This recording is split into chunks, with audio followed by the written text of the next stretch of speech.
वाहिगुरु जी का खालसा वाहिगुरु जी की फतेह। 14 तरीक ਨੂੰ ਖਾਲਸਾ ਪ੍ਰਗਟ ਦਿਹਾੜਾ ਆ ਰਿਹਾ ਹੈ ਤੇ ਉਸ ਸੰਬੰਧ ਵਿੱਚ ਹੀ ਅੱਜ ਆਪਾਂ ਵਿਚਾਰ ਕਰਨੀ ਕਿ ਜਿਹੜਾ ਗੁਰੂ ਨਾਨਕ ਦੇਵ ਜੀ ਮਹਾਰਾਜ ਜੀ ਨੇ ਆਪਣਾ ਸਿਧਾਂਤ ਗੁਰਮਤਿ ਦਾ ਫਲਸਫਾ ਜੋ ਸੰਸਾਰ ਵਿੱਚ ਉਹਨਾਂ ਨੇ ਮਨੁੱਖਤਾ ਦੀ ਭਲਾਈ ਵਾਸਤੇ ਪ੍ਰਚਾਰਿਆ, ਉਹਦੇ ਵਾਸਤੇ ਉਦਮ ਉਪਰਾਲੇ ਕੀਤੇ।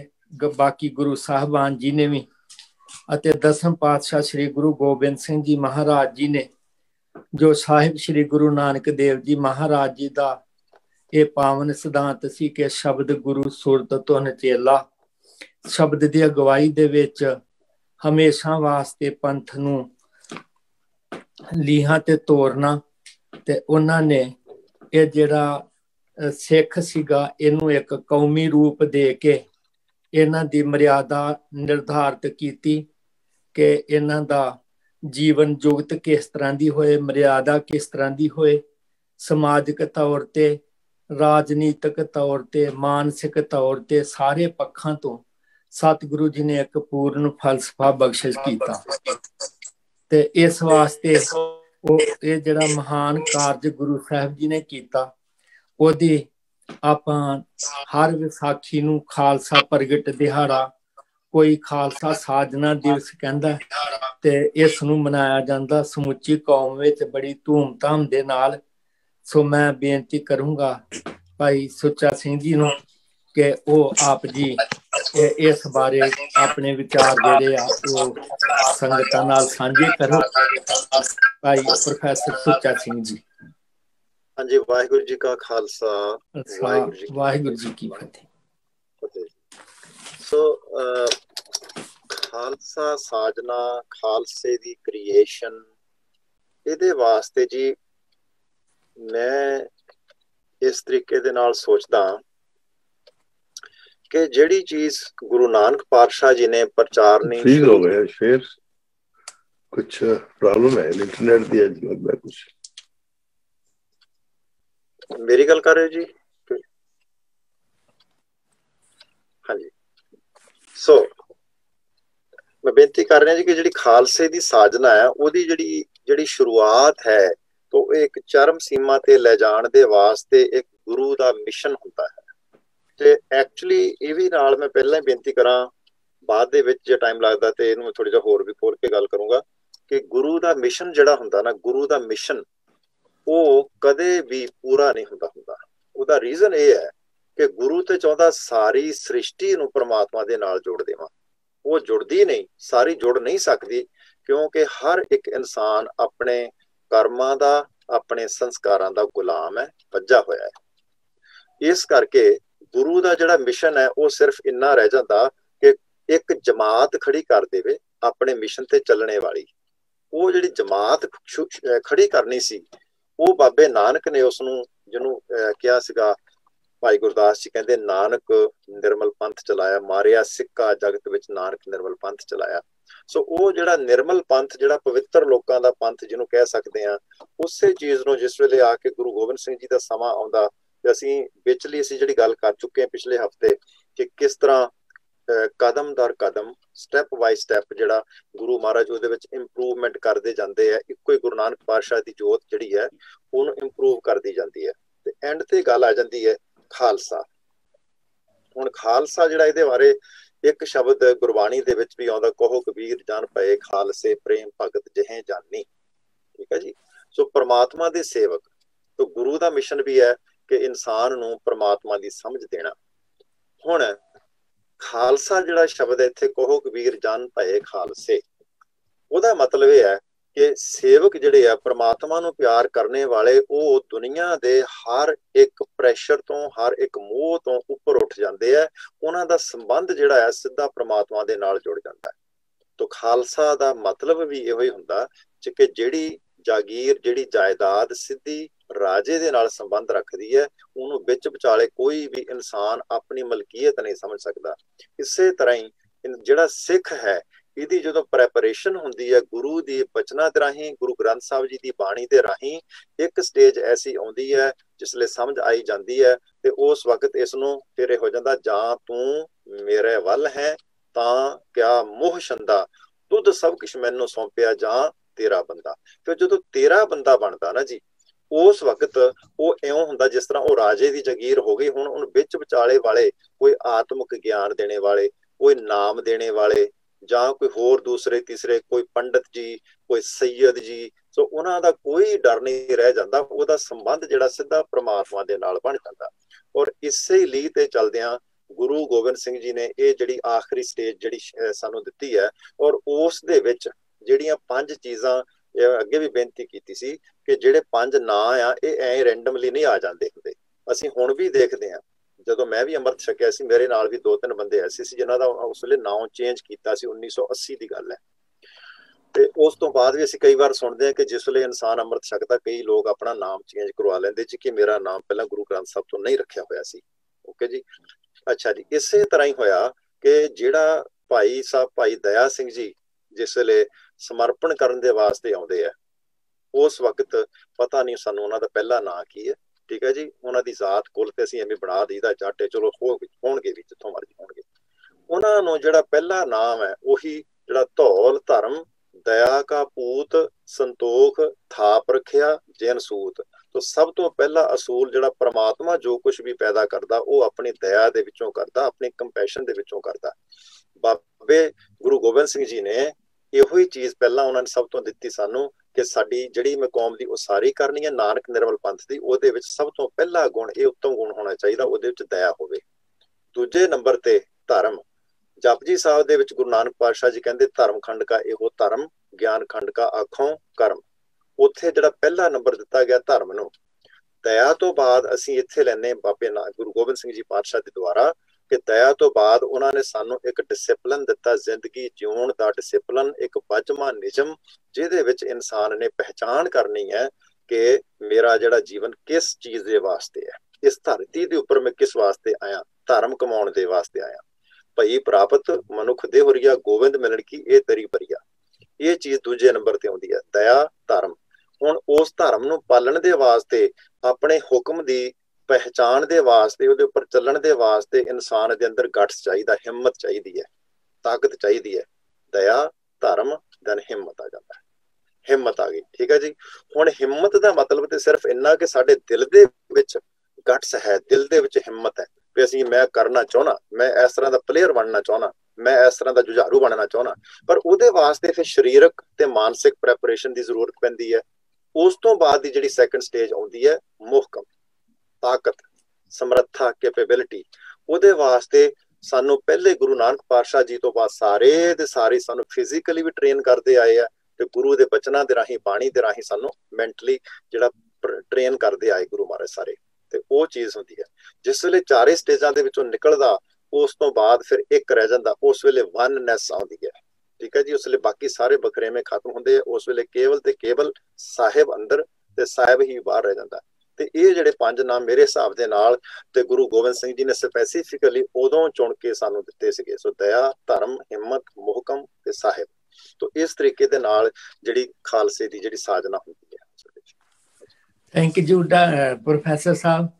डॉक्टर वासु जी, आप जी इस बारे थोड़ा चानना पाओ कि जिहड़ा अगे पहले वैसे असीं गल कर चुके कि जोत हा जुगत साए सकाया फिर पलटी है, कि गुरु साहिब जी दसम पातशाह बाकी गुरु साहिबान जी तो अलग नहीं सन ते सिद्धांत भी तकरीबन ओह सीगे। सिर्फ फर्क इन्ना आ कि इत्थे आके खालसा पंथ दी जिहड़ी गुरु नानक देव जी ने शुरुआत की, इत्थे संपूर्णता हो जाती है कि अगे गुरु साहिब जी अपनी ਸਰੀਰਕ ਹੋਂਦ ਦੇ ਹੁੰਦਿਆਂ ਹੋਇਆਂ ਆਪ ਅਗਵਾਈ ਕਰਦੇ ਸੀ ਤੇ ਹੁਣ ਇਹ ਸਾਰੀ ਜਿਹੜੀ ਜ਼ਿੰਮੇਵਾਰੀ ਆ ਪੰਥ ਦੇ ਸਿਰ ਤੇ ਪੈਣੀ ਆ। ਤੇ ਇਹਦੇ ਬਾਰੇ ਆਪ ਜੀ ਥੋੜਾ ਸੰਗਤਾਂ ਨੂੰ ਸਪਸ਼ਟ ਕਰੋ। ਹਾਂਜੀ, ਇਸ ਸੰਬੰਧ ਬੇਨਤੀ ਹੈ ਬਈ ਜੋ ਖਾਲਸੇ ਦੀ ਵਿਚਾਰਧਾਰਾ ਹੈ ਉਹ ਗੁਰੂ ਨਾਨਕ ਸਾਹਿਬ ਤੋਂ ਚੱਲੀ ਹੈ ਤੇ ਗੁਰੂ ਨਾਨਕ ਸਾਹਿਬ ਨੇ ਬੀਜ ਪਾਇਆ ਖਾਲਸੇ ਦਾ ਤੇ ਸੰਪੂਰਨ फल जड़ा वो खालसे दा लगा है। तो पहले ही गुरु साहब ने कहता सी कि जे तो प्रेम खिलन का चाहो सिर तर तली गली मोरी आओ। भाई सिर धड़ दी बाजी लाउनी पैनी है ਜਿਹੜਾ ਮੇਰੇ ਪੰਥ ਵਿੱਚ ਆਏਗਾ। ਸਿਰ ਧੜ ਤਲੀ ਗਲੀ ਮਰਿਆਓ। ਤੇ ਗੁਰੂ ਸਾਹਿਬ ਦੂਸਰੇ ਗੁਰੂ ਹੋਏ ਨੇ। ਗੁਰੂ ਅੰਗਦ ਸਾਹਿਬ ਨੇ ਕਹਿਤਾ ਵੀ ਜਿਹਨੇ ਮੇਰੇ ਪੰਥ ਚ ਆਉਣਾ ਉਹ ਆਸ਼ਕਾਂ ਦਾ ਸੁਭਾਅ ਰੱਖਦਾ ਹੋਵੇ। ਆਸ਼ਕ ਇਹ ਨਾ ਆਖੀਏ ਜੇ ਲੇਖੇ ਵਰਤੇ ਸੋਏ। ਇਹ ਨਹੀਂ ਕਿ ਰੱਬ ਵੱਲੋਂ ਚੰਗੇ ਦਿਨ ਹੋਣ ਤੇ ਚੰਗਾ ਕਹਿ ਦੇਵੇ, ਜੇ ਮੰਦੇ ਦਾ ਕਹਿ ਦੇਵੇ। ਖਾਲਸਾ ਜੋ ਹੈ ਉਹ ਹਮੇਸ਼ਾ ਹੀ ਕਿਸੇ ਗਿਣਤੀ ਮਿਣਤੀ ਚ ਨਹੀਂ ਪਏਗਾ। ਔਰ ਤੀਸਰੇ ਗੁਰੂ ਸਾਹਿਬ ਜੀ ਆਏ, ਉਹਨਾਂ ਨੇ ਆਨੰਦ ਸਾਹਿਬ ਵਿੱਚ ਸਾਨੂੰ ਇਹ ਉਪਦੇਸ਼ ਦੇ ਦਿੱਤਾ ਕਿ ਖੰਡਿਓ ਤਿੱਖੀ ਵਾਲੋ ਨਿੱਕੀ ਏਤ ਮਾਰਗ ਜਾਣਾ। ਇਹ ਜਿਹੜਾ ਖਾਲਸੇ ਦਾ ਮਾਰਗ ਹੈ ਇਹ ਆਜ਼ਾਦੀ ਦਾ ਮਾਰਗ ਹੋਣਾ ਤੇ ਖੰਡੇ ਤੋਂ ਤਿੱਖੇ ਹੋਣਾ ਤੇ ਵਾਲ ਤੋਂ ਨਿੱਕੇ ਹੋਣਾ। ਲਵ ਲੋਭ ਹੰਕਾਰ ਤਾਂ ਤ੍ਰਿਸ਼ਨਾ ਬਹੁਤ ਨਹੀਂ ਬੋਲਣਾ। ਇਦਾਂ ਦੀਆਂ ਗੱਲਾਂ ਗੁਰੂ ਅਮਰਦਾਸ ਸਾਹਿਬ ਜੀ ਨੇ ਸੁਝਾ ਦਿੱਤੀਆਂ ਤੇ ਗੁਰੂ ਰਾਮਦਾਸ ਜੀ ਨੇ ਕਹਿਤਾ ਕਿ ਤੁਸੀਂ ਧੜਾ ਬਣਾਉਣਾ ਸਿਰਫ ਰੱਬ ਨਾਲ। ਕਿਸੇ ਧੜਾ ਕੀਆ ਮੇਰੇ ਸੁਤਨਾਦ ਭਾਈ, ਕਿਸੇ ਧੜਾ ਕੀਆ ਕੁੜਮ ਸੱਕੇ ਨਾਲ ਜਵਾਈ। ਹਮਰਾ ਧੜਾ ਹਰ ਰਿਹਾ ਸਮਾਈ। ਖਾਲਸਾ ਅਕਾਲ ਪੁਰਖ ਕੀ ਫੌਜ ਬਣਨਾ, ਕੋਈ ਵਿੱਚ ਵਿਚਾਲੇ ਨਹੀਂ ਹੋਣਾ ਖਾਲਸੇ ਦੇ। ਤੇ ਪੰਜਵੇਂ ਗੁਰੂ ਸਾਹਿਬ ਆਏ, ਉਹਨਾਂ ਨੇ ਕਿਹਾ ਪਹਿਲਾ ਮਰਨ ਕਬੂਲ ਜੀਵਨ ਕੀ ਛਾਡਾਸ, ਹੋ ਸਬਨ ਕੀ ਰੇਣਕਾ ਤੋਂ ਆਓ ਹਮਾਰੇ ਪਾਸ। तो मौत नाल मखौल करन वाला खालसा जिहड़ा वो गुरु अर्जन साहब ने सुझा दिता सी। ते गुरु हरगोबिंद साहब काए उन्हां कहा भगती भी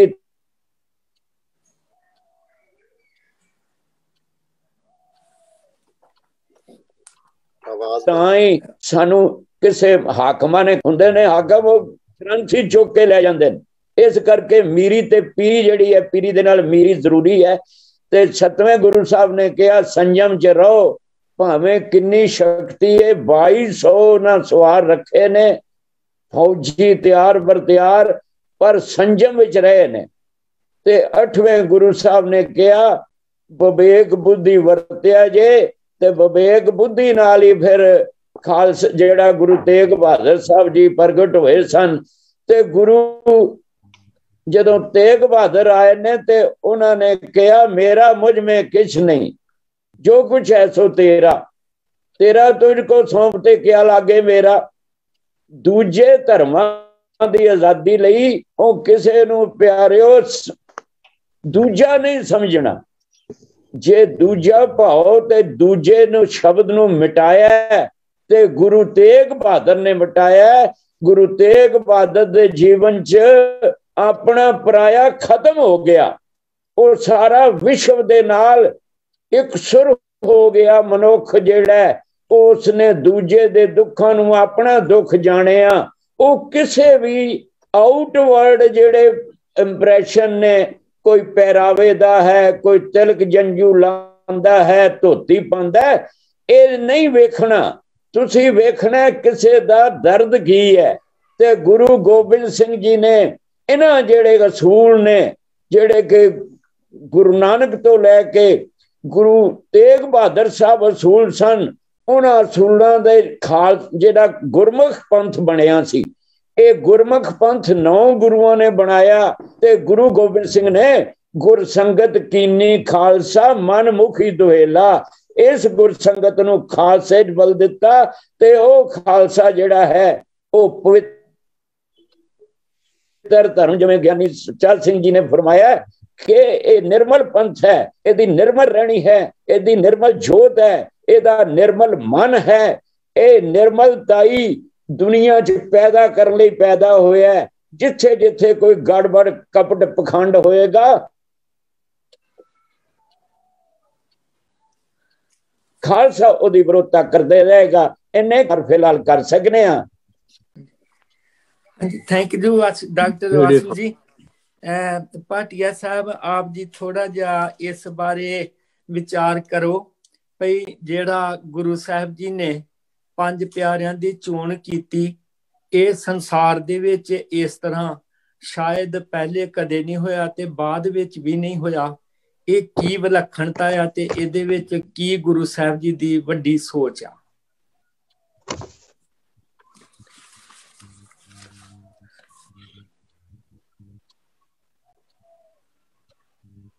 ਅਨਮਿਊਟ ਕਰ ਲਓ ਜੀ, ਤੁਸੀਂ ਮਿਊਟਡ ਹੋ। I'm sorry. Yeah. Bhai Sahib ji ਨੇ, ਭਾਈ ਸੁੱਚਾ ਸਿੰਘ ਜੀ ਨੇ ਔਰ ਡਾਕਟਰ ਸਾਹਿਬ ਨੇ ਅੱਗੇ ਬਹੁਤ ਹੀ ਸੋਹਣੇ ਤਰੀਕੇ ਨਾਲ ਸਮਝਾ ਦਿੱਤਾ ਹੈ। ਔਰ ਭਾਈ ਸਾਹਿਬ ਜਿਸ ਤਰ੍ਹਾਂ ਤੁਸੀਂ ਕਿਹਾ ਕਿ ਇਹ ਸੰਸਾਰ ਦੇ ਵਿੱਚ ਸ਼ਾਇਦ ਬੜਾ ਹੀ ਅਨੋਖਾ ਇਹ ਤਰੀਕਾ ਸੀ, ਐਸਾ ਕੋਈ ਇਤਿਹਾਸ ਹੋਇਆ ਨਾ ਸ਼ਾਇਦ ਹੋਏਗਾ ਕਦੀ, ਇਹ 'ਚ ਕੋਈ ਸ਼ੱਕ ਨਹੀਂ ਹੈ। ਲੇਕਿਨ ਜੋ ਉਹਨਾਂ ਨੂੰ ਉਸ ਵਕਤ ਸ਼ਸਤਰਧਾਰੀ ਬਣਾਇਆ ਹੈ, ਕਿਸੇ ਧਰਮ ਨੂੰ ਚਲਾਉਣ ਵਾਸਤੇ ਸ਼ਸਤਰਾਂ ਦੀ ਸ਼ਾਇਦ ਲੋੜ ਹੁੰਦੀ ਜਾਂ ਨਾ ਹੁੰਦੀ, ਲੇਕਿਨ ਜੋ ਉਸ ਵਕਤ ਦੇ ਹੁਕਮਰਾਨ ਸਨ ਉਹਨਾਂ ਨੂੰ ਦੇਖਦਿਆਂ ਹੋਇਆ ਗੁਰੂ ਸਾਹਿਬ ਨੇ ਅਲਟੀਮੇਟਲੀ ਇਹ ਫੈਸਲਾ ਕਰ ਲਿਆ ਸੀ ਕਿ ਇੱਥੇ ਸ਼ਾਂਤੀ ਦੇ ਤਰੀਕੇ ਦਾ ਕੋਈ ਹੈ ਨਹੀਂ ਰਸਤਾ। ਉਹਨਾਂ ਨੇ ਜਦੋਂ ਬਹਾਦਰ ਸ਼ਾਹ ਨੂੰ ਵੀ ਜਦੋਂ ਬਾਦਸ਼ਾਹ ਬਣਵਾਉਣ ਦੀ ਕੋਸ਼ਿਸ਼ ਕੀਤੀ, ਯਾਨੀ ਹੈਲਪ ਟਿਮ, ਉਹਨਾਂ ਨੂੰ ਮਦਦ ਵੀ ਕੀਤੀ ਔਰ ਉਹਨਾਂ ਦੇ ਨਾਲ ਵੀ ਕੁਝ ਤੱਕ ਉਹ ਦੱਖਣ ਗਏ ਸਨ ਔਰ ਤਾਂ ਕਿ ਉਹ ਆਪਣੇ ਜੋ ਬੱਚੇ ਉਹਨਾਂ ਨੇ ਸਰਹੰਦ ਵਿੱਚ ਸ਼ਹੀਦ ਕੀਤੇ ਸਨ ਉਹਨਾਂ ਦਾ ਉਹਨਾਂ ਨੂੰ ਇਨਸਾਫ ਲੈ ਸਕਣ, ਲੇਕਿਨ ਉਹਨਾਂ ਦੇਖਿਆ ਅੱਜ ਕੋਈ ਦਮ ਨਹੀਂ ਹੈ। ਸੋ ਇਸ ਵਾਸਤੇ ਖਾਲਸਾ ਨੂੰ ਸ਼ਸਤਰਧਾਰੀ ਨਾਲ ਬਣਾਉਣਾ ਵੀ ਉਤਨਾ ਹੀ ਜ਼ਰੂਰੀ ਹੋ ਗਿਆ ਸੀ, ਕਿਉਂਕਿ ਅਦਰਵਾਈਜ਼ ਫਿਰ ਜਿਸ ਤਰ੍ਹਾਂ ਵਿਰੋਧਤਾ ਹੋ ਰਹੀ ਸੀ ਹੁਕਮਰਾਨਾਂ ਵੱਲੋਂ, ਇਹਦਾ ਚੱਲਣਾ ਮੁਸ਼ਕਿਲ ਸੀ। ਉਸ ਦੇ ਬਾਵਜੂਦ ਹੀ ਸਿੱਖਾਂ ਨੂੰ ਬੜੀਆਂ ਕੁਰਬਾਨੀਆਂ ਕਰਨੀਆਂ ਪਈਆਂ। तो मैं समझदा कि उस वक्त की लोड़ अनुसार गुरु साहब ने शस्त्रधारी बनाए और ये हुण सवाल है क्या ये शस्त्रां की हमेशा ही लोड़ पैगी? जो संसार तो चेंज होता है, दुनिया चेंज हो रही है, लाइफ इज डायनामिक, संसार के राज करने के तरीके चेंज हो रहे हैं। तो इस वास्ते एक सवाल है आफन लोग पूछते हैं, अजे तक कोई जवाब मेरे को तो नहीं है, लेकिन डिसिप्लिन जरूर पैदा करता है। ये जो साडी बाणा है इतना एक डिसिप्लिन पैदा होता है, कमिटमेंट है, तकड़ी कमिटमेंट। मुझे यही शब्द कहा, और ज्यादा कुछ ज्ञान। थैंक यू आप जी दा। भाई परमिंदर सिंह जी, आप जी इस बारे थोड़ा करियो भी जेड़ा खालसा आ ਇਹ ਵੈਸੇ ਤੇ ਗੁਰੂ ਨਾਨਕ ਦੇਵ ਜੀ ਮਹਾਰਾਜ ਜੀ ਦੇ ਬਾਰੇ ਜਿਹੜਾ ਨਾਨਕ ਨਿਰਮਲ ਪੰਥ ਚਲਾਇਆ, ਭਾਈ ਗੁਰਦਾਸ ਜੀ ਨੇ ਕਿਹਾ ਨਿਰਮਲ ਪੰਥ ਤੇ ਖਾਲਸਾ ਪੰਥ ਦੇ ਅਰਥ ਵੀ ਇੱਕੋ ਜਿਹੇ ਬਣਦੇ ਆ ਤੇ ਸਿਧਾਂਤ ਵੀ ਤਕਰੀਬਨ ਉਹ ਨੇ, ਵੀ ਇਹਦੇ ਚ ਕੋਈ ਫਰਕ ਵੀ ਹੈਗਾ ਜਾਂ ਸੇਮ ਹੀ ਆ? ਭਾਈ Harvinder Singh ji. Parminder Singh is mainly observer in the program, ਹਾਂਜੀ। ਅੱਛਾ ਜੀ। ਤੇ ਡਾਕਟਰ ਸਾਹਿਬ ਤੁਹਾਡੀ ਆਵਾਜ਼ ਠੀਕ ਆ ਰਹੀ ਹੈ, ਤੁਸੀਂ ਕਿਰਪਾ ਕਰ ਦਿਓ ਇਸੇ ਵਿਸ਼ੇ ਤੇ ਕਰੋ, ਤੁਸੀਂ ਬਹੁਤ ਸੋਹਣਾ ਕਰ ਰਹੇ ਤੁਸੀਂ, ਪਲੀਜ਼ ਚਲੋ ਥੈਂਕ ਯੂ।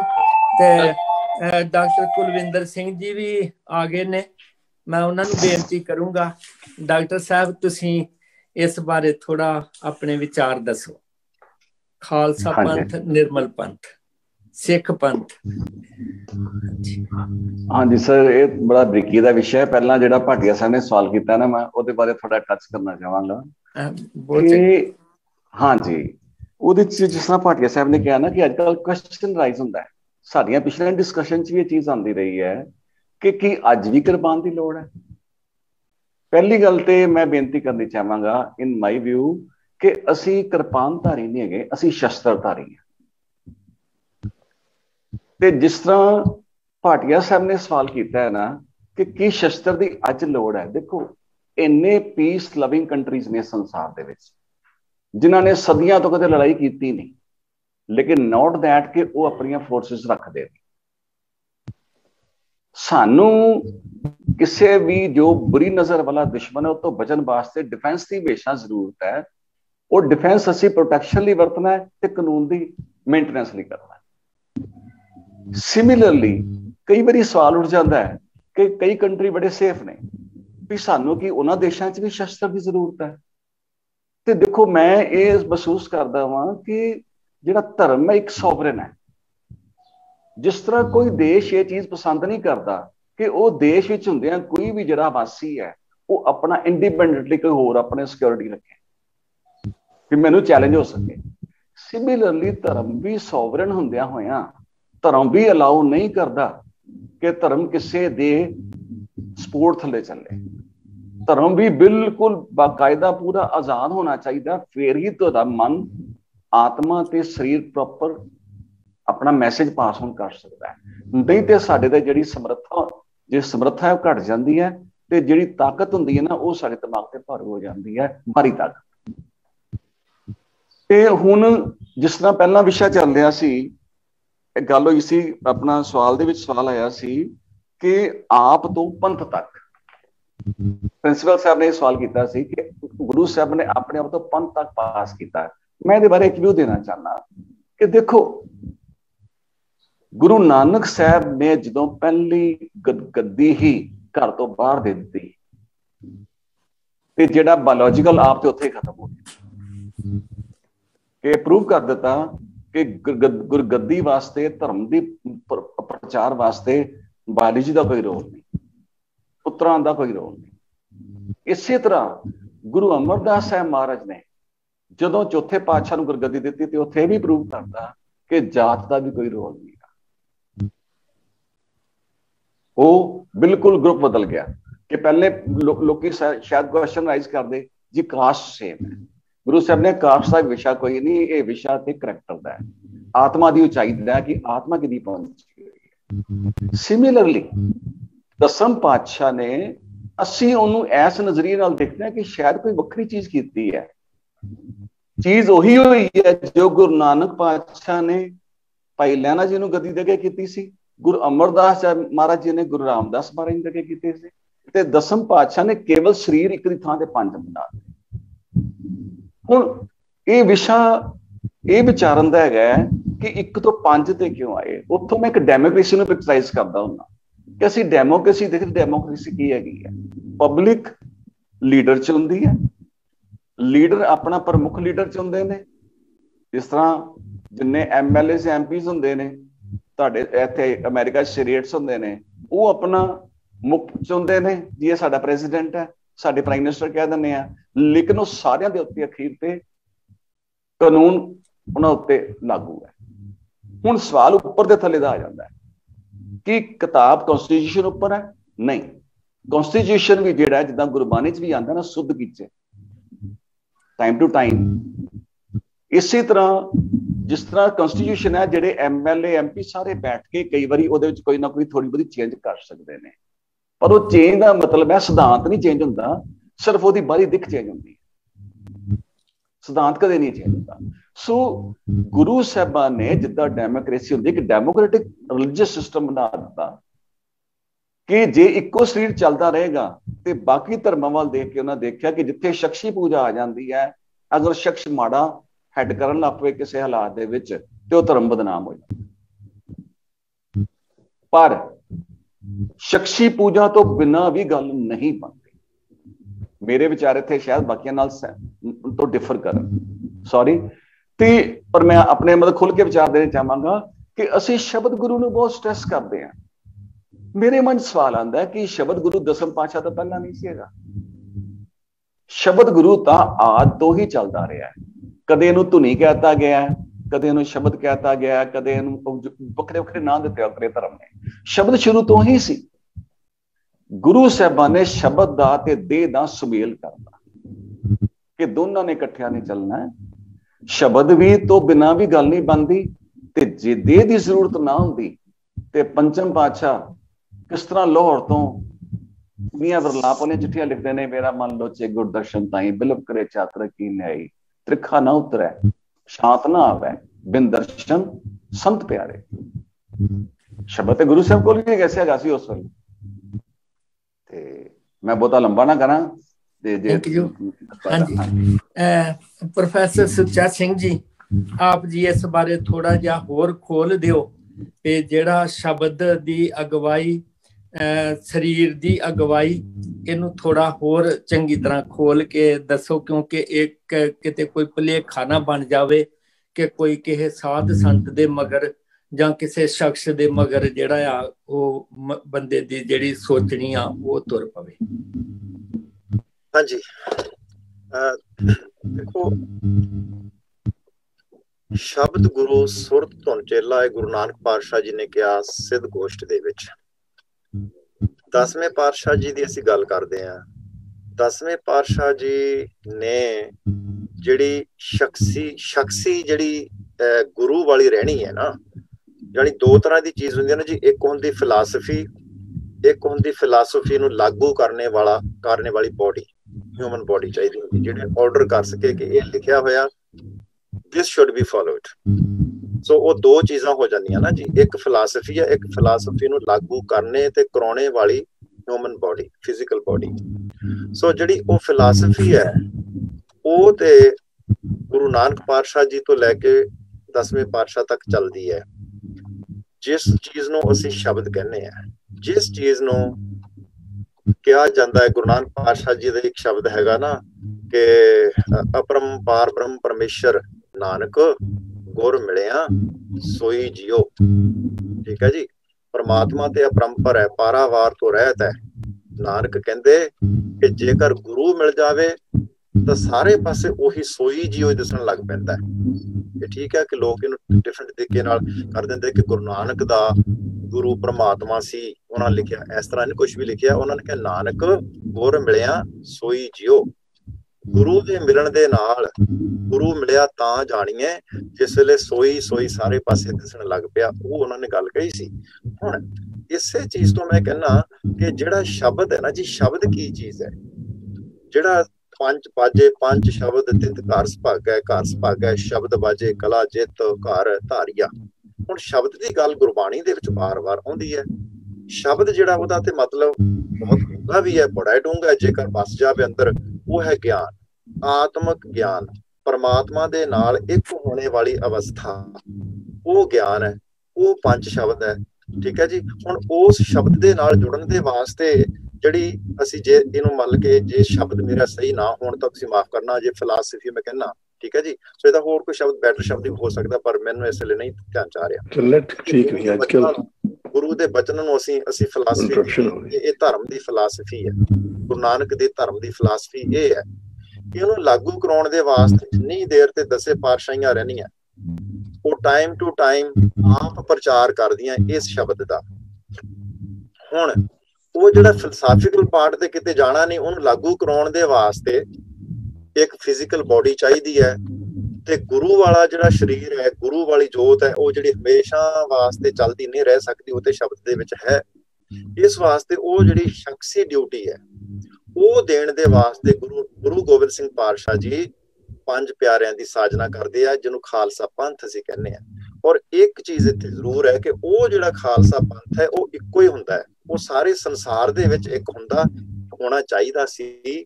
ਪਰ ਸਾਡੇ ਉਹ ਸਾਰਾ ਜਿਹੜਾ ਕੰਮ ਜਿਹੜਾ ਗਲਤ ਹੋਇਆ, ਪਤਾ ਨਹੀਂ ਕਿੱਥੋਂ ਜਾ ਕੇ ਇਹ ਸਾਡੇ ਵਿੱਚ ਚੇਂਜ ਆਈ ਕਿ ਅਸੀਂ ਹੁਣ ਵੀ ਪ੍ਰਚਾਰ ਕਰਦੇ ਹਾਂ, ਅਸੀਂ ਇਹ ਨਾ ਕਹਿਣ ਲੱਗ ਪਏ ਨੇ ਕਿ ਉਸ ਤੋਂ ਬਾਅਦ ਜੀ ਕਈ ਹੋਰ ਜਥੇ ਬਣ ਗਏ। ਨਹੀਂ, ਜਿਹੜੇ ਗੁਰੂ ਨੇ, ਸਤਿਗੁਰੂ ਗੁਰੂ ਗੋਬਿੰਦ ਸਿੰਘ ਪਾਤਸ਼ਾਹ ਜੀ ਨੇ ਜਿਹੜੇ ਪੰਜ ਪਿਆਰੇ ਸਾਜੇ ਸੀ ਨਾ ਜੀ, ਦੇਖੋ ਉਹਨਾਂ ਨੇ ਅੰਮ੍ਰਿਤ ਛਕਾਇਆ। ਉਸ ਤੋਂ ਬਾਅਦ ਤੁਸੀਂ ਦੇਖੋ ਕਿ ਚਮਕੌਰ ਦੀ ਗੜੀ ਦੇ ਵਿੱਚ ਇੱਕ ਸਿੰਘ ਸ਼ਹੀਦ ਹੋ ਗਏ ਸੀ। ਉਹਨਾਂ ਦੇ ਵਿੱਚੋਂ ਗੁਰੂ ਗੋਬਿੰਦ ਸਿੰਘ ਪਾਤਸ਼ਾਹ ਜੀ ਨੇ ਭਾਈ ਦਇਆ ਸਿੰਘ ਜੀ ਨੂੰ ਉਸੇ ਵੇਲੇ ਬੇਨਤੀ ਕਰ ਦਿੱਤੀ ਸੀ ਕਿ ਭਾਈ ਸਾਹਿਬ ਜੀ ਆਪਣਾ ਪੰਥ ਪੂਰਾ ਕਰ ਲਓ। ਉਹਨਾਂ ਨੇ ਫਿਰ ਇੱਕ ਹੋਰ ਸਿੰਘ ਜੋੜਿਆ ਸੀ ਵਿੱਚ। ਜਦੋਂ ਸਿੰਘ ਪੰਜਾਂ ਦੇ ਵਿੱਚੋਂ ਚੜ੍ਹਾਈ ਕਰਦਾ ਸੀ, ਇੱਕ ਦੀ ਪਹਿਚਾਣ ਤੇ ਇੱਕ ਦੀ ਚੋਣ ਜਿਹੜੀ ਹੈ ਉਹ ਬਾਕੀ ਦੇ ਸਿੰਘ ਕਰਦੇ ਰਹੇ। ਠੀਕ ਹੈ ਜੀ। ਇਹਦਾ ਮਤਲਬ ਕਿ ਗੁਰੂ ਗੋਬਿੰਦ ਸਿੰਘ ਪਾਤਸ਼ਾਹ ਜੀ ਨੇ ਸਾਨੂੰ ਸਿਰਫ ਤੇ ਸਿਰਫ ਪੰਜਾਂ ਦੇ ਵਿੱਚ ਗੁਰੂ ਦਿੱਤਾ ਸੀ, ਲੇਕਿਨ ਬਾਅਦ ਦੇ ਵਿੱਚ ਸਮਾਂ ਕਿਸ ਵੇਲੇ ਇਹ ਚੇਂਜ ਹੁੰਦਾ ਹੈ। ਮੈਂ ਹਮੇਸ਼ਾ ਕਹਿੰਦਾ ਹੁੰਦਾ ਕਿ ਭਾਈ ਮਨੀ ਸਿੰਘ ਦੀ ਸ਼ਹੀਦੀ ਤੋਂ ਬਾਅਦ ਸਾਰਾ ਹੁੰਦਾ ਹੈ, 1725 ਤੋਂ ਬਾਅਦ। ਉਸ ਵਕਤ ਸਾਡੀ ਮਰਜ਼ਾਦਾ ਸਾਰਾ ਕੁਝ ਚੇਂਜ ਹੋਈ ਤੇ ਸਾਡੇ ਵਿੱਚ ਹਜ਼ਾਰਾਂ ਹੀ ਜਥੇ, ਇਸ ਵੇਲੇ ਤੇ ਲੱਖਾਂ ਦੇ ਹਿਸਾਬ ਦੇ ਨਾਲ ਜਥੇ ਬਣ ਗਏ। ਹੁਣ ਇੱਕ ਗੁਰੂ ਜਿਹਨੂੰ ਅਸੀਂ ਗੁਰੂ ਪੰਥ ਗੁਰੂ ਗੋਬਿੰਦ ਸਿੰਘ ਕਹਿੰਦੇ ਆ, ਉਹੀ ਪੰਥ ਆਪਣੇ ਹਰਮੰਦਰ ਸਾਹਿਬ ਚ ਜਾਂ ਅਕਾਲ ਤਖਤ ਤੋਂ ਬੈਠ ਕੇ ਹੋਰ ਮਰਜ਼ਾਦਾ ਦੱਸ ਰਿਹਾ ਹੁੰਦਾ। ਗੁਰੂ ਪੰਥ ਹੀ ਅਮਰੀਕਾ ਚ ਬੈਠ ਕੇ ਚੱਲੇ ਅੰਮ੍ਰਿਤ ਛਕਾਉਂਦਾ ਤੇ ਹੋਰ ਪੰਥ ਦੀ ਮਰਜ਼ਾਦਾ ਦੱਸ ਰਿਹਾ ਹੁੰਦਾ। So that is the totally wrong concept. ਜਿਹੜਾ ਗੁਰੂ ਗੋਬਿੰਦ ਸਿੰਘ ਜੀ ਨੇ ਦਿੱਤਾ ਸੀ, ਸਿਰਫ ਤੇ ਸਿਰਫ ਪੰਜਾਂ ਵਾਲਾ ਦਿੱਤਾ ਸੀ। ਉਹ ਪੂਰੀ ਦੁਨੀਆ ਦੇ ਵਿੱਚ ਹਮੇਸ਼ਾ ਹੀ ਪੰਜ ਰਹਿਣੇ ਸੀਗੇ ਔਰ ਪੰਜ ਰਹਿਣੇ ਚਾਹੀਦੇ ਸੀ, ਔਰ ਪੂਰੀ ਦੁਨੀਆ ਚ ਉਹਨਾਂ ਦੀ ਚੋਣ ਹੁੰਦੀ ਰਹਿਣੀ ਸੀ, ਚਾਹੀਦੀ ਸੀ। तो ये जिहड़ा कॉन्सैप्ट साडे सीगा। सो शब्द जिहड़ा आ, शब्द ते गुरु दा बचन है, वो तो हमेशा रहा है और रहना भी है, लेकिन उस दे उपर चलण दे वास्ते, उस फिलासफी नूं लागू करन दे वास्ते वो जिहड़ी एक फिजिकल बॉडी चाहिदी सी, वो गुरु गोबिंद सिंह जी ने उस वेले सानूं पंजां दे रूप दे विच दित्ती सी, क्योंकि कोई भी एक सिख ਉਹਦੀ ਐਜ਼ ए गुरु पहचान करन वास्ते गुरु फिजिकली प्रेजेंट चाहिदा सीगा, जिस तरह पहला करदे रहे गुरु। हुण गुरु आप फिजिकली प्रेजेंट नहीं हैगे, इस वास्ते उन्होंने वो जिहड़ी कमांड है गुरु वाली वो पंजां दे हाथ दे विच दित्ती, ताकि एक जां दो बंदे रल के कोई गलत फैसला ना कर लैण ते पंज क्यूमुलेटिवली जिहड़ा फैसला कोई भी करनगे ते वो शायद जिहड़ा फैसला सही होएगा। इस वास्ते ये जिहड़ा पंजां दा ते शब्द दा कांसैप्ट एकदम मेल खांदा, शब्द नूं फिलासफी नूं पंजां ने प्रचारना। थैंक यू प्रोफैसर साहब जी, बिल्कुल सही आ। जो गुरु साहब जी का निशाना ते सी भी समुची कौम जिहड़ी आ, समुचा सिख पंथ जिहड़ा एक सिद्धांत एक झंडे थले रवे, ते इसे करके जिहड़ी पंजां प्यारियां दी चोण सीगी वो भी इस आधार ते कीती गई कि सिर दी लोड़ है, इसदा मतलब भी सारा कुछ अपना गुरु नूं समर्पण करके चले ते अपनी उत्थे होंद हस्ती वखरी जिहड़ी आ ओहदा कोई ना निशान भी ना रवे। ते अज भी जे कोई गुरु नूं समर्पित हो के चले तो वो फिर किसी एक जथेबंदी नूं मुख रख के नहीं चलेगा, वो समुचे रूप दे विच पंथ नूं ते गुरु दे सिद्धांतां नूं मुख रख के चलेगा। फिर वखरेवें मिट सकदे ने, जिहड़े कि दुख नाल कहना पैंदा, जिहड़ी आप जी ने गल कीती कि वखरे वखरे जथेबंदियां जां वखरे वखरे दलां टकसालां दे वखरी वखरी मर्यादा जिहड़ी आ वो एक अकाल तख्त साहब वाली हुंदियां भी दृढ़ कराउण लग पए ने, अपनी अपनी मर्जी दे अनुसार। दुखदाई गल आ, पर गुरु साहब कृपा करन भी पंथ दे विच वो मुड़ के वो जज्बा जिहड़ा गुरु नूं आपा समर्पण वाला आवे। ते मैं बेनती करूंगा डॉक्टर वासू जी कि जिहड़ी गुरु साहब जी ने सानू पंज ककारी रहत दित्ती आ, ਇਹਦੀ ਕੀ ਮਹਾਨਤਾ ਆ ਔਰ ਇਹ ਕਿੰਨੀ ਜ਼ਰੂਰੀ ਆ ਕੌਮ ਨੂੰ ਇੱਕ ਸੂਤ ਚ ਪਰੋਈ ਰੱਖਣ ਵਾਸਤੇ। ਡਾਕਟਰ ਵਾਸੂ ਜੀ, ਮੇਰੇ ਖਿਆਲ ਚ ਉਹਨਾਂ ਨੂੰ ਆਵਾਜ਼ ਨਹੀਂ ਸੁਣ ਰਹੀ, ਉਹ ਫ੍ਰੀਜ਼ ਹੋਏ ਪਏ। ਹਾਂਜੀ ਭਾਟੀਆ ਜੀ, ਆਪ ਜੀ ਇਹਦੇ ਬਾਰੇ ਥੋੜੀ ਜਿਹੀ ਵਿਚਾਰ ਕਰ ਦਿਓ। ਹੁਣ ਹੈਗੇ ਨੇ ਭਾਈ ਡਾਕਟਰ ਸਾਹਿਬ, ਹੈਗੇ ਹੁਣ ਡਾਕਟਰ ਸਾਹਿਬ, डॉक्टर वासु जी, डॉक्टर वासु जी, ਉਹਦੇ ਵਿੱਚ ਡਿਸਪਲਿਨ ਮੁੱਖ ਚੀਜ਼ ਹੁੰਦੀ ਹੈ। ਡਿਸਪਲਿਨ ਵੀ ਇੱਕ ਤਾਂ ਡਰੈਸ ਦਾ ਵੀ ਹੁੰਦਾ ਹੈ, ਪਹਿਰਾਵਾ ਕਿਸ ਤਰ੍ਹਾਂ ਦਾ ਚਾਹੀਦਾ ਹੈ। ਜਿਵੇਂ ਗੁਰੂ ਸਾਹਿਬ ਨੇ ਸਾਰੇ ਪਾਸੇ ਹੀ ਧਿਆਨ ਦਿੱਤਾ ਹੈ, ਜਦ ਕਿ ਸਾਡੇ ਪਹਿਰਾਵੇ ਦਾ ਵੀ ਉਹਨਾਂ ਨੇ ਸਾਨੂੰ ਨਿਸ਼ਚਿਤ ਕੀਤਾ ਹੈ।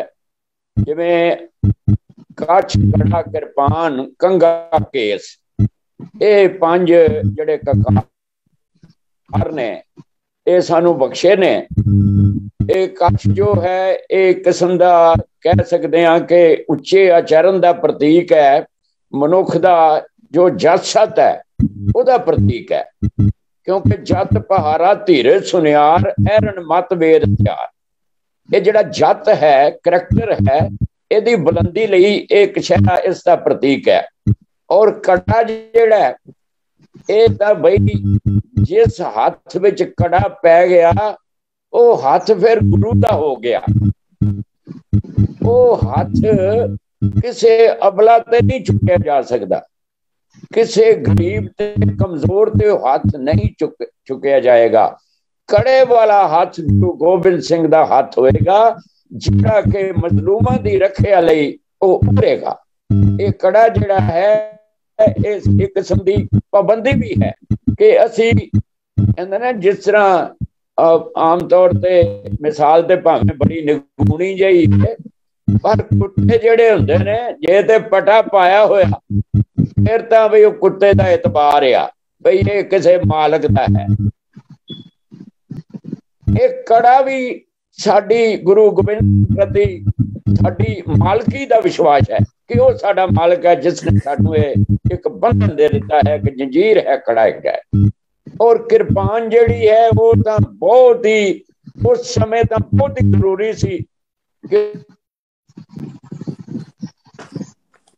क्योंकि उस समय साडी होंद नूं ही खतरा पिया सी। गुरु औरंगजेब ने कहता सी कि बंदा जिहड़ा हिंदू बन के बंदा जी नहीं सकता, तो उस समय एक कृपान शस्त्रधारी खालसा बनाया गया।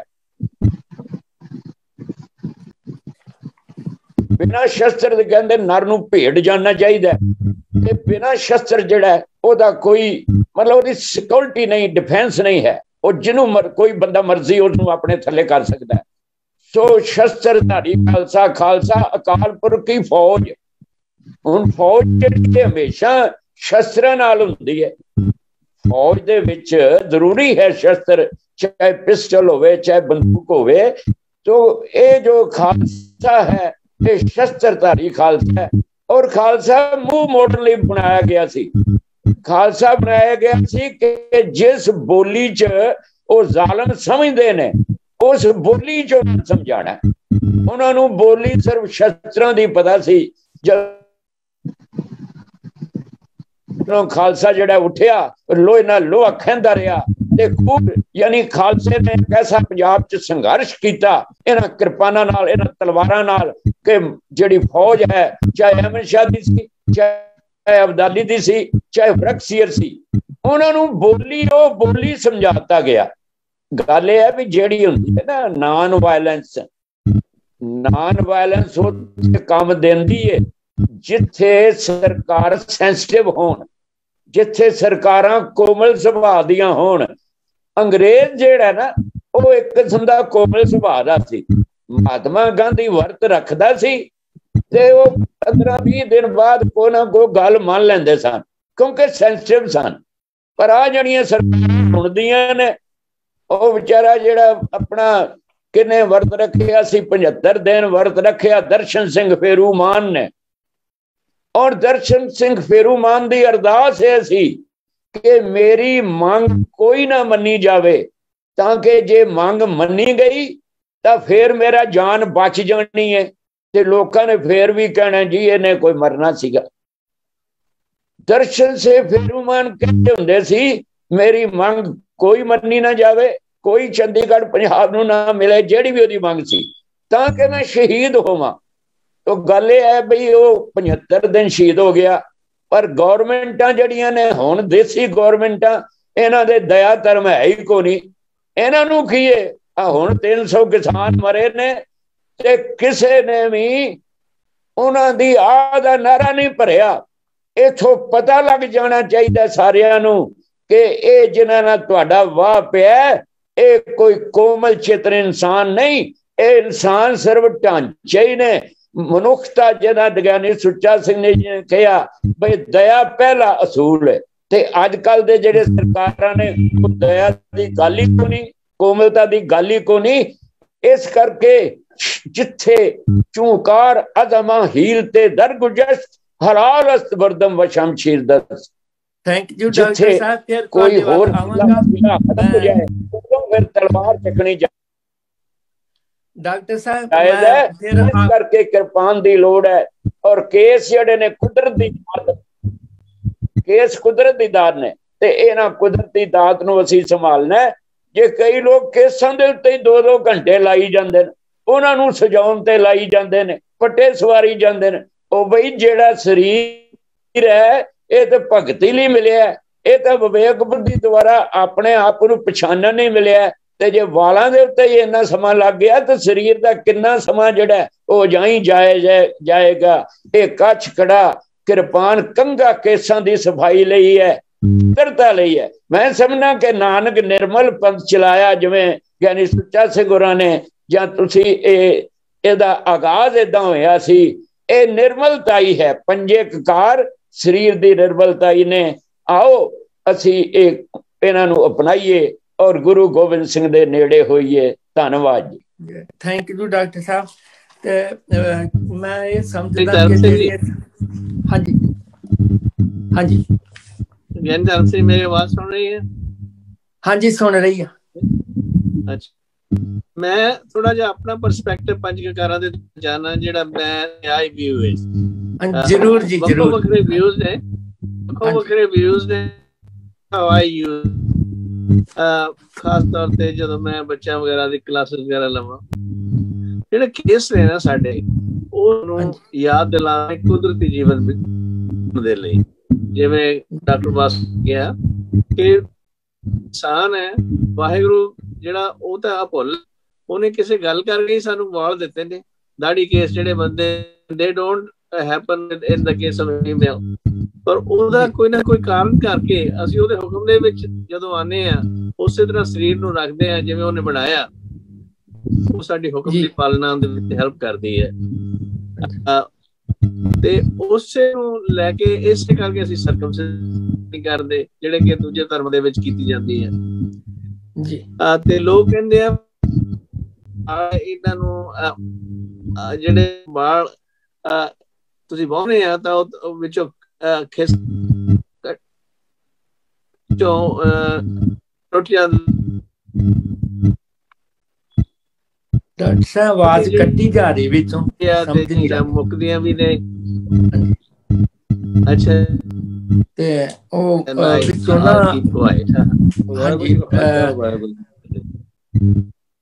ਹਾਂਜੀ ਮੈਂ ਇੱਕ ਇਹ ਸਮਝਦਾ ਹਾਂ ਕਿ ਜਿਹੜੇ ਜਿਸ ਤਰ੍ਹਾਂ ਕਾਫੀ ਗੱਲ ਹੋਈ, ਬਾਕੀ ਕਕਾਰਾਂ ਤੇ ਕੋਈ ਜ਼ਿਆਦਾ ਪੈਂਦਾ ਨਹੀਂ ਗਾ ਚੱਕਰ, ਵੀ ਕੇਸ ਕੜਾ ਕਿਰਪਾਨ ਇਹ ਸਾਰੀ ਸਾਡੀ ਵਰਦੀ ਦਾ ਇੱਕ ਹਿੱਸਾ ਨੇ, ਤੇ ਗੁਰੂ ਸਾਹਿਬ ਜੀ ਨੇ ਸਾਨੂੰ ਬਖਸ਼ਾ ਕਿਰਪਾਨ ਦਾ ਥੋੜਾ ਹੁੰਦਾ। ਤੇ ਮੈਂ ਇਹ ਸਮਝਦਾ ਹਾਂ ਕਿ ਜਿਹੜੇ ਦੇਸ਼ਾਂ 'ਚ ਅਸੀਂ ਰਹਿੰਦੇ ਆ, ਉੱਥੇ ਦੇ ਜਿਹੜੇ ਅਸੂਲ ਆ, ਕਾਨੂੰਨ, ਉਹਨੂੰ ਤੇ ਅਸੀਂ ਮੰਨਣਾ ਹੀ ਆ। ਜਹਾਜ਼ਾਂ ਦੇ ਵਿੱਚ ਸਭ ਨੂੰ ਕਿਰਪਾਨ ਲਾਣੀ ਪੈਂਦੀ ਆ, ਉਹਦੇ 'ਚ ਅਸੀਂ ਵੀ ਆ, ਤੁਸੀਂ ਵੀ ਆ, ਹੋਰ ਸੰਤ ਮਹਾਤਮਾ ਵੀ ਜਿਹੜੇ ਆ ਬੜੇ ਕੱਟੜ ਨੇ, ਉਹਨਾਂ ਨੂੰ ਵੀ ਲਾ ਕੇ ਜਾਣਾ ਪੈਂਦਾ ਕਿ ਜਿਹੜਾ ਕਾਨੂੰਨ ਆ ਉਹਨੂੰ ਤੇ ਅਸੀਂ ਫਾਲੋ ਕਰਨਾ ਹੀ ਆ, ਜਿਹੜੇ ਦੇਸ਼ 'ਚ ਵੀ ਰਹਿੰਦੇ ਆ।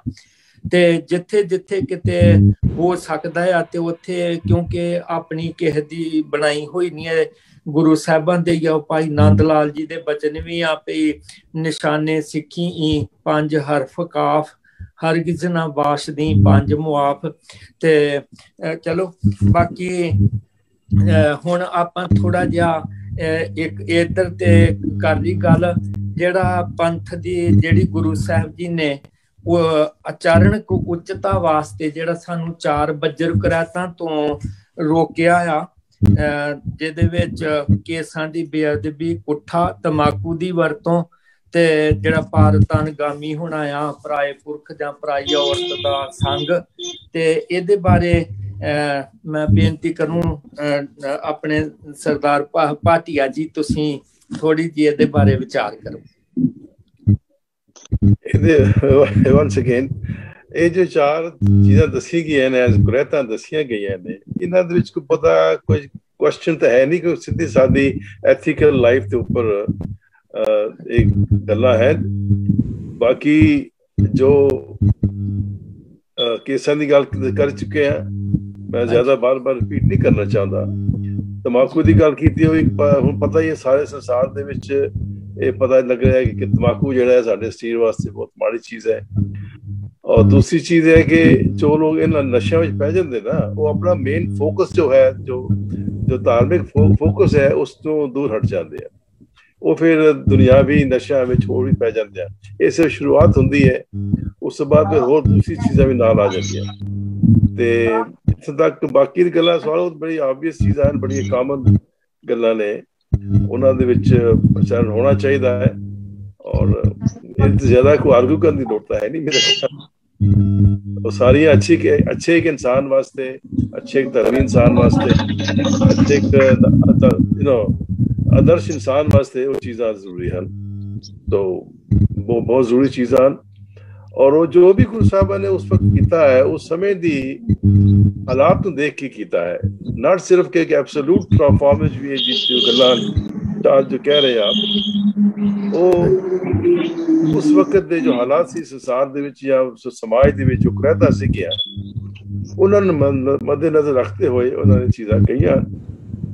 क्योंकि मैं पढ़ी है हिस्ट्री बहुत पुरानी, आज तो 500 साल 450 साल पुरानी किताब लिखी हुई, उस समय दे जहांगीर दे समय दी लिखी हुई किताब मैं पढ़ी है। और दस्या गया उहदे की संसार दे विच, हिंदुस्तान दे विच लोगों का जीवन जिहड़ा सी इतना कुरैती कि खास करके मुगलों दे ਆਪਣੇ ਅਚਾਰ ਨਾਲ ਵੈਸੇ ਵੀ ਉਹਨਾਂ ਦੇ ਭਾਵ ਨਾਲ ਲੋਕਾਂ ਦਾ ਵੀ ਰਹਿਣ ਸਹਿਣ ਸੀਗਾ, ਉਹਦੇ ਬਹੁਤ ਹੀ ਕੁਦਰਤੀ ਜੀਵਨ ਸੀ ਉਹ, ਤੇ ਇਸ ਵਾਸਤੇ ਉਹਨਾਂ ਨੇ ਇਹਨਾਂ ਗੱਲਾਂ ਨੂੰ ਬੜਾ ਜ਼ਰੂਰੀ ਸਮਝਿਆ ਹੈ।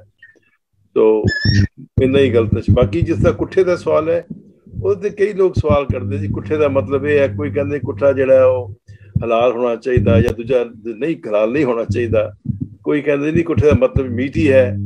ਇਸ ਗੱਲ ਦਾ ਮੈਨੂੰ ਕਲੈਰਿਟੀ ਨਹੀਂ ਹੈ। ਉਹ ਮੇਰਾ ਖਿਆਲ ਆਪਣੇ ਆਪਣੇ ਲੋਕਾਂ ਦਾ ਆਪਣਾ ਆਪਣਾ ਵਿਚਾਰ ਹੈ, ਜਿਸ ਤਰ੍ਹਾਂ ਕਿ ਜਿਸ ਨੂੰ ਠੀਕ ਲੱਗਦਾ ਹੈ ਉਹ ਕਰਦੇ ਹਨ। ਇਹ ਤੇ ਮੈਂ ਕੁਝ I'm not very sure thank you Bhatia ji. Bibi ਨਿਕੋਲੀ ਜੀ ਸੁਣਦੇ ਆਵਾਜ਼ ਜੀ? ਵਾਹਿਗੁਰੂ ਜੀ ਕਾ ਖਾਲਸਾ, ਵਾਹਿਗੁਰੂ ਜੀ ਕੀ ਫਤਿਹ। ਵਾਹਿਗੁਰੂ ਜੀ ਕੀ ਫਤਿਹ। ਮੈਂ ਤੁਹਾਨੂੰ ਇਹ ਬੇਨਤੀ ਕਰਦਾ ਵੀ ਜਿੱਦਾਂ ਦਸਮ ਪਾਤਸ਼ਾਹ ਜੀ ਨੇ ਅੰਮ੍ਰਿਤ ਦੀ ਤਿਆਰੀ ਕੀਤੀ ਤੇ ਉਹਦੇ ਵਿੱਚ ਜਿਹੜੇ ਜਿਸ ਤਰ੍ਹਾਂ ਇਤਿਹਾਸ ਚਾਹੁੰਦਾ ਵੀ ਪਤਾਸੇ ਮਾਤਾ ਸਾਹਿਬ ਕੌਰ ਜੀ ਨੇ ਪਾਏ ਸੀਗੇ, ਤੇ ਇਹਦੇ ਨਾਲ ਇੱਕ ਹਿਸਾਬ ਨਾਲ ਗੁਰੂ ਸਾਹਿਬ ਜੀ ਨੇ ਬੀਬੀਆਂ ਨੂੰ ਵੀ ਬੜੀ ਮਹਾਨਤਾ ਦਿੱਤੀ ਆ। ਤੇ ਸਿੱਖੀ ਦੇ ਵਿੱਚ ਜਿਹੜਾ ਕੋਈ ਵੀ ਧਰਮ ਕਰਮ ਇੱਥੋਂ ਤੱਕ ਜੰਗਾਂ ਯੁੱਧਾਂ ਦੇ ਵਿੱਚ ਜਿਹੜੇ ਅਧਿਕਾਰ ਤੇ ਮਰਦਾਂ ਨੂੰ ਸੀਗੇ, ਉਹੀ ਬੀਬੀਆਂ ਨੂੰ ਗੁਰੂ ਜੀ ਨੇ ਬਖਸ਼ਿਸ਼ ਕੀਤੇ। ਤੇ ਇਹਦੇ ਬਾਰੇ ਤੁਸੀਂ ਕੁਛ ਕਰੋ ਵਿਚਾਰ। ਦੇਖੋ ਗੁਰੂ ਸਾਹਿਬ ਨੇ ਪਹਿਲੀ ਦੇਖੋ ਅਧਿਕਾਰ ਗੁਰੂ ਸਾਹਿਬ ਨੇ ਬਰਾਬਰ ਦਿੱਤੇ ਨੇ, ਪਰ ਅੱਜ ਸਮਾਜ ਵਿੱਚ ਗੱਲ ਇਹ ਹੈ, ਮੈਂ ਹੁਣ ਪੰਜਾਬ ਦਾ ਜ਼ਿਆਦਾ ਮੈਂ ਪੰਜਾਬ ਦਾ ਐਗਜ਼ਾਮਪਲ ਲੈਂਦੀ ਹਾਂ, ਲੇਕਿਨ ਉਹ ਅਧਿਕਾਰ ਦਿੱਤੇ ਜਾ ਰਹੇ ਨੇ ਬੀਬੀਆਂ ਨੂੰ। ਗੁਰੂ ਸਾਹਿਬ ਨੇ ਇਕੁਅਲ ਦਿੱਤੇ ਹੈ। ਗੁਰੂ ਸਾਹਿਬ ਨੇ ਦਸਤਾਰ ਵੀ ਸਜਾਉਣ ਦਾ ਹੁਕਮ ਕੀਤਾ ਕਿ ਬੀਬੀਆਂ ਦਸਤਾਰ ਸਜਾ ਸਕਦੀਆਂ, ਸੇਮ ਬਾਣਾ, ਸੇਮ ਐਵਰੀਥਿੰਗ, ਲੇਕਿਨ ਕਿਆ ਉਹ ਅਧਿਕਾਰ ਦਿੱਤੇ ਜਾ ਰਹੇ ਨੇ? ਹੁਣ ਮੈਨੂੰ ਤੇ ਇਹ ਨਹੀਂ ਸਮਝ ਆਉਂਦੀ ਕਿ ਅਸੀਂ ਲੋਕ ਅਧਿਕਾਰਾਂ ਦੀ ਗੱਲ ਕਰਨੇ ਆ, ਪਹਿਲੇ ਤੇ ਅਸੀਂ ਆਪਣੀਆਂ ਡਿਊਟੀਜ਼ ਨੂੰ ਪਹਿਲੇ ਦੇਖੀਏ। ਬੀਬੀਆਂ ਵੀ ਉਹ ਡਿਊਟੀਆਂ ਨਹੀਂ ਨਿਭਾ ਰਹੀਆਂ, ਚਾਹੇ ਮੈਂ ਹੋਵਾਂ ਜਾਂ ਕੋਈ ਵੀ ਹੋਵੇ, ਅਸੀਂ ਵੀ ਆਪਣੀਆਂ ਡਿਊਟੀਆਂ ਨਹੀਂ ਨਿਭਾ ਰਹੇ, ਜਿਸ ਤਰ੍ਹਾਂ ਕਿ ਤੁਹਾਨੂੰ ਅਧਿਕਾਰ ਵੀ ਮਿਲ ਨਹੀਂ ਰਹੇ। ਲੇਕਿਨ ਮੇਰੇ ਕਹਿਣ ਦਾ ਸਿਰਫ ਮਕਸਦ ਇਹੀ ਹੈ ਕਿ ਅਸੀਂ ਗੁਰਬਾਣੀ ਨੂੰ ਪੜ੍ਹ ਕੇ ਸਮਝ ਕੇ ਅਸੀਂ ਉਹਦੇ ਉੱਤੇ ਅਮਲ ਕਰਨ ਦੀ ਕੋਸ਼ਿਸ਼ ਕਰੀਏ ਤੇ ਗੁਰੂ ਸਾਹਿਬ ਤੋਂ ਮੰਗੀਏ ਕਿ ਗੁਰੂ ਸਾਹਿਬ ਕਿ ਸਾਨੂੰ ਚੱਲਣ ਦਾ ਬਲ ਬਖਸ਼ਿਆ ਜਾਏ। ਹੁਣ ਗੱਲ ਇਹ ਹੈ ਕਿ ਗੁਰੂ ਮਾਤਾ ਜੀ ਨੇ ਪਤਾਸੇ ਪਏ ਵੀ ਮਿੱਠੇ ਰਹੋ, ਠੀਕ ਹੈ। ਅੱਜ ਕੱਲ ਤਾਂ ਤੱਤੇ ਹੀ ਹੋਈ ਜਾਂਦੇ ਪਏ ਨੇ। ਅੰਮ੍ਰਿਤ ਵੀ ਛਕਿਆ ਹੋਇਆ, ਕਿਰਪਾਨ ਵੀ ਪਾਈ ਹੈ, ਕਕਾਰ ਵੀ ਸਜਾਏ ਹੋਏ, ਪੂਰੇ ਸਭ ਸਜਿਆ ਹੋਇਆ, ਪਰ ਤੱਤੇ ਹੀ ਹੋਈ ਜਾਂਦੇ ਪਏ ਨੇ। ਗਲਤ ਗੱਲ ਕੀਤੀ ਹੈ? ਬਿਲਕੁਲ ਠੀਕ ਕਿਹਾ ਤੁਸੀਂ, ਠੀਕ ਕਿਹਾ ਭੈਣ ਜੀ। ਅਸਲ ਦੇ ਵਿੱਚ ਗੱਲ ਇਹ ਆ ਵੀ ਜਿਸ ਬੁਲੰਦੀ ਤੇ ਗੁਰੂ ਸਾਹਿਬ ਜੀ ਨੇ ਖਾਲਸੇ ਨੂੰ ਪਹੁੰਚਾਇਆ ਸੀਗਾ, ਉਹਦੇ ਤੋਂ ਉਸ ਬੁਲੰਦੀ ਤੇ ਹੈ ਹੀ ਨਹੀਂ ਆ, ਤੇ ਬਹੁਤ ਨਿਵਾਣਾ ਵੱਲ ਜਾ ਰਿਹਾ ਦਿਨੋਂ ਦਿਨ ਕੰਮ। ਕੋਈ ਵਿਰਲੇ ਟਾਵੇਂ ਗੁਰਸਿੱਖ ਹੈਗੇ ਨੇ ਜਿਨ੍ਹਾਂ ਦਾ ਸਦਕਾ ਕੌਮ ਦੀ ਜਿਹੜੀ ਇੱਜ਼ਤ ਪੱਤ ਬਚੀ ਹੋਈ ਆ। ਬਹੁਤੇ ਥਾਵਾਂ ਤੇ ਕਈ ਵਾਰ ਐਸਾ ਵੀ ਦੇਖਣ ਚ ਆਉਂਦਾ ਆ ਕਿ ਬੰਦਾ ਅੰਮ੍ਰਿਤ ਛਕ ਕੇ ਇਹ ਸਮਝ ਲੈਂਦਾ ਕਿ ਮੈਂ ਹੁਣ ਬਸ ਮੰਜ਼ਿਲ ਤੇ ਪਹੁੰਚ ਗਿਆ ਆ, ਜਦੋਂ ਕਿ ਸ਼ੁਰੂਆਤ ਆ ਕਿ ਇੱਥੋਂ ਗੁਰੂ ਦੀ ਸਿੱਖਿਆ ਜਿਹੜੀ ਕਮਾਉਣੀ ਸ਼ੁਰੂ ਕਰਨੀ ਆ, ਨਾ ਕਿ ਇੱਕ ਰਸਮ ਕਰਕੇ ਸਕੂਲ ਚ ਦਾਖਲਾ ਲੈਣ ਨਾਲ ਹੀ ਤੇ ਬੰਦਾ ਵਿਦਵਾਨ ਨਹੀਂ ਬਣ ਜਾਂਦਾ। ਇਹ ਤੁਹਾਡੀਆਂ ਗੱਲਾਂ ਬਿਲਕੁਲ ਠੀਕ ਆ। ਅਸਲ ਚ ਵਿਚਾਰ ਕਰਨ ਦਾ ਮਕਸਦ ਵੀ ਇਹੋ ਹੀ ਆ ਕਿ ਜਿਹੜੇ ਸਾਡੇ ਵਿੱਚ ਕਮੀਆਂ ਆਈਆਂ ਨੇ ਉਹਨਾਂ ਨੂੰ ਆਪਾਂ ਵਿਚਾਰੀਏ ਗੁਰਮਤਿ ਦੀ ਰੋਸ਼ਨੀ ਵਿੱਚ, ਤਾਂ ਕਿ ਜੇ ਕੋਈ ਸੁਣਨ ਵਾਲਾ ਜਿਹੜਾ ਆ ਉਹ ਕੁਝ ਉਦਮ ਉਪਰਾਲੇ ਕੌਮ ਦੇ ਵਿੱਚ ਸਮਾਜ ਦੇ ਵਿੱਚ ਕੀਤੇ ਜਾਣ ਕਿ ਭਾਈ ਜੇ ਕੋਈ ਬੱਚੀਆਂ ਨੂੰ ਜਨਮ ਤੋਂ ਪਹਿਲੋਂ ਜਾਂ ਬਾਅਦ ਚ ਕੋਈ ਦਾਜ ਦਹੇਜ ਦੇ ਕਰਕੇ ਮਾਰਦਾ ਆ ਤੇ ਉਹ ਗੁਰੂ ਦੇ ਸਨਮੁਖ ਮੱਥਾ ਟੇਕਣ ਦੇ ਯੋਗ ਵੀ ਨਹੀਂ ਰਹਿ ਜਾਂਦਾ, ਇੰਨਾ ਉਹ ਗੁਰੂ ਤੋਂ ਬੇਮੁਖ ਹੋ ਜਾਂਦਾ ਆ। ਤੇ ਜਿਹੜਾ ਕੋਈ ਮਨੁੱਖ ਆਪਣੀ ਧਰਮ ਪਤਨੀ ਨੂੰ ਹੀ ਮਾਰਦਾ ਕੁੱਟਦਾ ਆ ਜਾਂ ਉਹਦੇ ਤੇ ਜ਼ੁਲਮ ਕਰਦਾ ਆ ਤੇ ਉਹ ਵੀ ਨਹੀਂ ਠੀਕ, ਉਹ ਵੀ ਗੁਰਮਤਿ ਤੋਂ ਬਹੁਤ ਦੂਰ ਆ। ਇਸ ਕਰਕੇ ਵਿਚਾਰਾਂ ਕਰਨ ਦਾ ਮਕਸਦ ਇਹੋ ਹੀ ਆ। ਤੇ ਮੈਂ ਡਾਕਟਰ ਕੁਲਵਿੰਦਰ ਸਿੰਘ ਜੀ ਗੁਰੂ ਨਾਨਕ ਦੇ, ਹਾਂਜੀ ਤੁਸੀਂ ਕੁਛ ਕਹਿਣਾ ਚਾਹੁੰਦੇ ਬੀਬੀ ਐਨੀ ਜੀ? हाँ जी, मैं ना इन्ना ही कहना चाहनी हाँ कि सानू अज दी तरीक च असी इत्थे जूम मीटिंग करिए और असी अपने विचारां नू जाके अगर असी किसी स्टेज उत्ते रखना चाहिए तो सानू जगह नहीं मिलदी। उत्थे उन्हां दे बुलारे फिक्स ने, उत्थे तुसी गल नहीं करदे, तुसी सिर्फ श्रोता ते हो पर तुसी बुलारे नहीं हो उत्थे कि तुसी कोई अपने मन दी गल या कोई अपनी सोच या गुरु साहब दी सोच नू अगे रखना चाहो तो उन्हां दे अपने फिक्स हैगे ने एजेंडे। तुसी ए दसो इस वेले सानू जो करना चाहिए है कि हर एक नू बोलन दा, हर एक इंसान अपने आप ही एक बुलारा है। हर एक इंसान, हर एक दी अपनी अपनी सोच है, एक बुलारा वे कि कौन गुरु साहब ने कित्थे तक पहुंचे है ये असीं तां समझांगे जे सानू वक्त मिलेगा तद ना। जे सानू वक्त ही नहीं मिलेगा ते अपने अंदर दियां ते फिर अंदर रह जांदियां ने, ओ ते जिस तरह चल रहा उस तरह चलेगा। हुण जिथे इत्थे मैनू बड़ा अच्छा लगा कि सारिਆਂ ਨੂੰ वक्त दिता जा रहा बोलण दा ते अंदर दा जेड़े वलवले ने बाहर आंदे पे। लेकिन तुसी चले जाओ कदी गुरुद्वारे कदी किथे किसी स्टेज ते चले जाओ, तुसी बुलारे नहीं हो, श्रोता है तुसी, बस तुसी सुनी जाओ जो असी कही जा रहे हैं। ਉਹਦੇ 'ਚ कोई क्वेश्चन करना है कुछ ਤੁਹਾਨੂੰ ਤੁਹਾਡੇ ਕੋਲ ਉਹ ਹੈ ਹੀ ਨਹੀਂ, ਪਾਵਰ ਨਹੀਂ ਤੁਹਾਨੂੰ ਦਿੱਤੀ ਗਈ ਕਿ ਤੁਸੀਂ ਕੋਈ ਗੱਲ ਵੀ ਉਹਨਾਂ ਨਾਲ ਬੈਠ ਕੇ ਕਰ ਸਕੋ। ਜਿੰਨੇ ਵੀ ਵੱਡੇ ਵੱਡੇ, ਮੈਂ ਕਿਸੇ ਨੂੰ ਪ੍ਰੋਪਰ मतलब ਕਹਿ ਨਹੀਂ ਰਹੀ ਹਾਂ, जितने भी अपने ਵੱਡੇ ਵੱਡੇ ਜਿਹੜੇ ਹੈ ਨੇ ਕਥਾਕਾਰ ਸਮਝੋ ਜਾਂ ਗਿਆਨੀ ਸਮਝੋ, ਤੁਸੀਂ ਉਹਨਾਂ ਕੋਲ ਇੱਕ ਕੁਐਸਚਨ ਕਰੋ, ਤੁਹਾਨੂੰ ਜਵਾਬ नहीं मिलेगा। जवाब नहीं मिलेगा। असी जो स्टेज तो कहता वो सुन लो बस। थैंक यू भैन जी, तुही बिल्कुल सही गल कीती। असल च होना ते चाहिए पहली चीज ते है कि हर आदमी एक बुलारा है। हर आदमी नू पहले ते अपने अपने दे विच सब तो पहले एक गल बिल्कुल पक्की कर लेनी चाहिए, कोई भी बुलारा वे किसी नू भी बोलने दा हक पहले मिले। उस तो बाद तुसी देखो बहुत सारे चेंजेस आणगे, फिर चेंजेस आणगे। जब तक तुहानू वक्त ही नहीं मिलता तुसी कुछ नहीं कर सकते, तुसी अपने आप ही हैगे हो जो हैगे हो। ठीक गल कही तुसी ते इहदे वास्ते करने चाहिए उद्यम उपराले भी सारिਆਂ ਨੂੰ ਜਿਹੜਾ ਵਾ ਘੱਟੋ ਘੱਟ ਜੇ ਇੱਕ ਬੁਲਾਰਾ ਬੋਲਦਾ ਅੱਧਾ ਘੰਟਾ ਬੋਲੇ ਤੇ ਅੱਧਾ ਘੰਟਾ ਘੱਟੋ ਘੱਟ ਉਹਦੇ ਕਿਸੇ ਨੂੰ ਕੋਈ ਸ਼ੰਕਾ ਹੋਵੇ ਉਹਦੇ ਬੋਲਣ ਦੇ ਵਿੱਚ ਕਿਸੇ ਸਿਧਾਂਤ ਦੀ ਕੋਈ ਕਲੈਰੀਫਿਕੇਸ਼ਨ ਕਰਨੀ ਹੋਏ ਤੇ ਉਹ ਕੋਈ ਪੁੱਛ ਸਕੇ ਤੇ ਉਹਦਾ ਉੱਤਰ ਦਿੱਤਾ ਜਾਏ। ਪਰ ਕਈ ਵਾਰ ਇਦਾਂ ਹੁੰਦਾ ਕਿ ਜੇ ਪੁੱਛ ਲੋ ਤੇ ਅਗਲਾ ਇੰਨਾ ਹੀ ਕਹਿ ਦਿੰਦਾ ਕਿ ਤੂੰ ਬਹੁਤਾ ਵੱਡਾ ਵਿਦਵਾਨ ਆ, ਤੂੰ ਮੇਰੇ ਬਰਾਬਰ ਨਹੀਂ ਹੈ, ਇਸ ਕਰਕੇ ਮੇਰੇ ਨਾਲ ਗੱਲ ਨਹੀਂ ਕਰ ਸਕਦਾ। ਇਹ ਸਾਡੀ ਅਦੋਗਤੀ ਦੀ ਇੱਕ ਨਿਸ਼ਾਨੀ ਆ। थैंक यू ਤੁਹਾਡਾ। ਮੈਂ ਜਗਦੀਸ਼ ਪੁਰੇ ਜੀ ਵੀ ਆ ਗਏ ਨੇ, ਮੈਂ ਤੇ ਤੁਹਾਡਾ ਧੰਨਵਾਦ ਕਰਨੀ ਹੈ, ਤੁਸੀਂ ਬੋਲਣ ਦਾ ਮੌਕਾ ਦਿੱਤਾ, ਅੰਦਰ ਦੀ ਗੱਲ ਕੁਝ ਬਾਹਰ ਆਉਣ ਦੀ ਕੋਸ਼ਿਸ਼ ਹੋਈ ਹੈ। Thank you. ਤੇ ਪੁਰੇ ਜੀ, ਜਗਦੀਸ਼ ਜੀ ਤੁਸੀਂ ਦੱਸੋ ਆਪਣੇ ਖਾਲਸਾ ਪੰਥ ਦਾ ਜਿਹੜਾ ਸਾਜਨਾ ਦਿਵਸ ਜਾਂ ਪ੍ਰਗਟ ਦਿਹਾੜਾ ਵਿਸਾਖੀ ਤੇ ਦਸਮ ਪਾਤਸ਼ਾਹ ਗੁਰੂ ਗੋਬਿੰਦ ਸਿੰਘ ਜੀ ਮਹਾਰਾਜ ਜੀ ਨੇ ਜਿਹੜਾ ਆਨੰਦਪੁਰ ਸਾਹਿਬ ਕੌਤਕ ਰਚਾਇਆ ਸੀ ਤੇ ਉਹਦੇ ਬਾਰੇ ਤੁਸੀਂ ਆਪਣੇ ਵਿਚਾਰ ਜਿਹੜੇ ਆ ਦੱਸੋ। सबसे पहले तो मैं लेट में जुड़ा आप सब लोगों से माफी चाहता हूँ। वाहेगुरु जी का खालसा, वाहेगुरु जी की फतेह।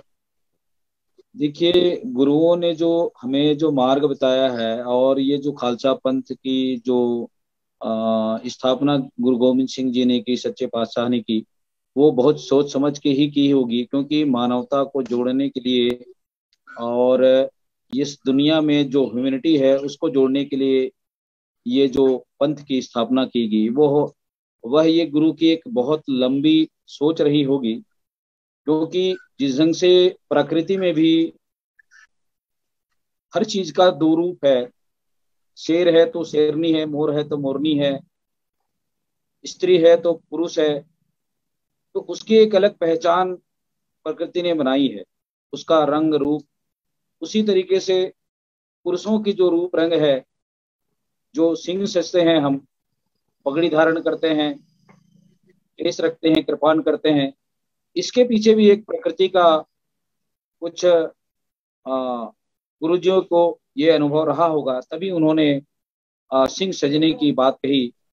और सिंह सजने का मतलब ये है कि हम अपने जीवन में 5 विचारधाराओं को, पंच तत्व को जो गुरु ने हमें दिया है, उसे हम धारण करें और उसके माध्यम से हमारा ये जो जीवन कुछ दिनों के लिए आया हुआ, इसमें एक नेक कर्म कर सके, अच्छा काम कर सके और मानवता के लिए मिसाल पेश कर सके। क्योंकि इंसान का ये जीवन नश्वर है और इस नश्वर जीवन को शाश्वत और अच्छे रास्ते में ले जा करके एक मानवता के लिए मिसाल बन सकते हैं।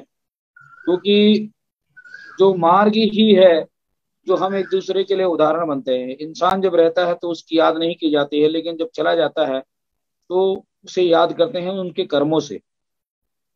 तो ये जो 5 अकाल तख्त गुरुओं ने बनाए हैं और जहां जहां से रह करके देश दुनिया के अंदर में जा करके मानवता को जोड़ने के लिए, सच की राह में चलने के लिए जो रास्ता दिखाए हैं, यह अमूल्य है, अतुलनीय है, इसका कोई मिसाल हो नहीं सकता। थैंक यू कुरे जी। मैं डॉक्टर कुलविंदर सिंह जी आप जी को ये बेनती करना कि एक बहुत वड्डा पहलू आ गुरसिੱਖੀ ਦਾ कि गुरु नानक देव जी महाराज जी ने किन्ना परीक्षा करके ते गुरु अंगद देव जी महाराज जी नूं गुरता गद्दी बख्शी ते फिर उन्हां नूं आप मत्था भी टेकिया, जिहदे बारे भाई सत्ता बलवंड जी ने गल बड़ी वड्डी कही कि होरियों गंग वहाइयो दुनियाई आखै के क्यों के चेले ने ते गुरु नूं मत्था टेकना हुंदा सी, पर गुरु साहब जी ने भी सिर नवाया ते बाकी गुरु साहब भी इसे तरह करते रहे। ते दसम पातशाह जी ने भी ओहो ही मिसाल पैदा की कि आप अमृत दी दात बख्श के ते फिर आप उन्हां ही 5 प्यारियां दे कोलों अमृत दी दात मंगदे ने और सारी जिंदगी उन्होंने मेरे ख्याल च 5 प्यारियां दे हुक्म दी अदूली नहीं की। इहदे बारे थोड़ा जिहा आप जी चानना पाओ। हाँ जी सर, पहली गल तो यही कि कई बार असीं महसूस करते हैं जिद्दां शब्द आंदा ना, वाह वाह गोबिंद सिंह आपे गुरु चेला, ते असीं महसूस करते हैं कि शायद 9वें गुरुआं वेले ये प्रथा नहीं सी। सो प्रिंसीपल तुसीं बड़ा सोहना एक्सप्लेन किया कि हर गुरु साहबान ने जदों नैक्सट गुरु साहबान के अंदर जो धरी उन्होंने गुरगद्दी दित्ती है, नाल उन्हां अगे मत्था भी टेकिया। मत्था टेकण दा मतलब हुंदा सी क्योंकि जिद्दां साडा शरीर ते सवाल हो रहा सी ना, शरीर की की लिमिटेशन है कि जो असीं शरीर नाल जुड़ जाते हैं तो असीं शब्द नाल जुड़न तो गुरेज करते हैं, ये भी कमजोरी हो जाती है। क्योंकि फिर उस असीं शख्स नूं जिन्होंने असीं गुरु बना लिया फिजिकली तंग करना शुरू कर देते हैं। पॉसीबल नहीं हैगा कि एक टाइम ते लखां बंदे एक शरीर दे नाल जुड़े रहन। इसलिए असीं उस गुरु दे उपदेश नूं फॉलो करते हैं कि गुरु साडे कोल नहीं भी हैगा ते जेकर उहदे बचन साडे कोल ने, जिद्दां आंदा सतगुर बचन, बचन है सतगुर पादर मुक्त जनावे। ते इसे तरह गुरु साहबान ने भी जो जिहड़ी चीज की है ना, कोई अलग नहीं सी हैगी। ये पहले गुरु साहबान तो ये प्रथा हैगी सी आपे गुरु चेला। सिर्फ फर्क की सी कि उदों एक शरीर नूं गद्दी पास ऑन करदा सी, इत्थे गुरु साहबान ने सारे पंथ नूं गद्दी पास ऑन। वो साडे विचों भी कोई उहदा हकदार बन सकदा है, सारे पंथ चों हर बंदा हकदार बन सकदा। हुण दूजा सवाल भी जिहड़ा साडे उठिया सी कि गुरु साहबान ने जदों ते असीं पोलिटिकली गल करदे आ ते 5 ही सिख होने चाहिए जिद्दां 5 तख्त ने, लेकिन गुरु साहबान दे समय ते भी गुरु साहबान ने मंजियां थापियां, पीड़े थापे। जदों फिजिकली असीं प्रचार करना है तो सानूं ज्यादा चीज़ां की जरूरत पैंदी है। सो मेरा विचार है सही प्रचार होना चाहिए। जेकर वक्रियां वक्रियां संस्थावां दे रूप च प्रचार हो रहा है पर बशर्ते वो गुरबाणी के आधार पर प्रचार करन तां ओह कोई माड़ी गल नहीं है। पर साडी रहत मर्यादा उहदे च इकसारता होनी चाहिए है। जदों रहत मर्यादा च फर्क पै जांदा है तो उत्थे मनां दे विच थोड़ा जिहा कन्फ्यूजन क्रिएट हो जाती है। ते सो प्रचार होने दे लई वक्रे वक्रे देशां दे विच, वक्रे वक्रे शहरां दे विच वक्रे जथेबंदियां दा होना माड़ा नहीं, साडी रहत मर्यादा दी इकसारता होनी चाहिए। ते तीसरी गल जिस तरह भैन जी ने गल कीती सी तो मैनूं शब्द याद आ रहा सी तत्ते बोलन बारे, बिरखे हेठ सब जनते इकट्ठे, एक तत्ते एक बोलन मिठे, हस्त दोत पिया उठ चले जो जो ओद में। ये तो साडी मनुखा दी अवस्था है। सो जे कोई सिख भी है तो वह जदों तक स्टूडेंट है ਉਹਦੇ 'ਚ ਗੁੱਸਾ ਵੀ ਹੋ ਸਕਦਾ ਹੈ, ਪਰ ਸ਼ਰਤ ਇੱਕੋ ਹੀ ਹੈ, ਉਹਨੂੰ ਕੋਸ਼ਿਸ਼ ਹੋਣੀ ਚਾਹੀਦੀ ਕਿ ਮੈਂ ਇਹਨੂੰ ਸਰ ਕਰਨਾ ਹੈ, ਗੁਰਬਾਣੀ ਪੜ੍ਹ ਕੇ ਧਰਮ ਦੇ ਅਸੂਲਾਂ ਤੇ ਚੱਲ ਕੇ ਇਹਨੂੰ ਆਪਣੀਆਂ ਕਮਜ਼ੋਰੀਆਂ ਨੂੰ ਦੂਰ ਕਰਨਾ ਹੈ। ਪੂਰਨ ਇਨਸਾਨ ਤੇ ਬੰਦੇ ਨੇ ਬਣਨਾ ਹੈਗਾ ਨਹੀਂ। ਸਿਮਿਲਰਲੀ ਗੁਰਬਾਣੀ ਸ਼ਬਦ ਆਂਦੀ।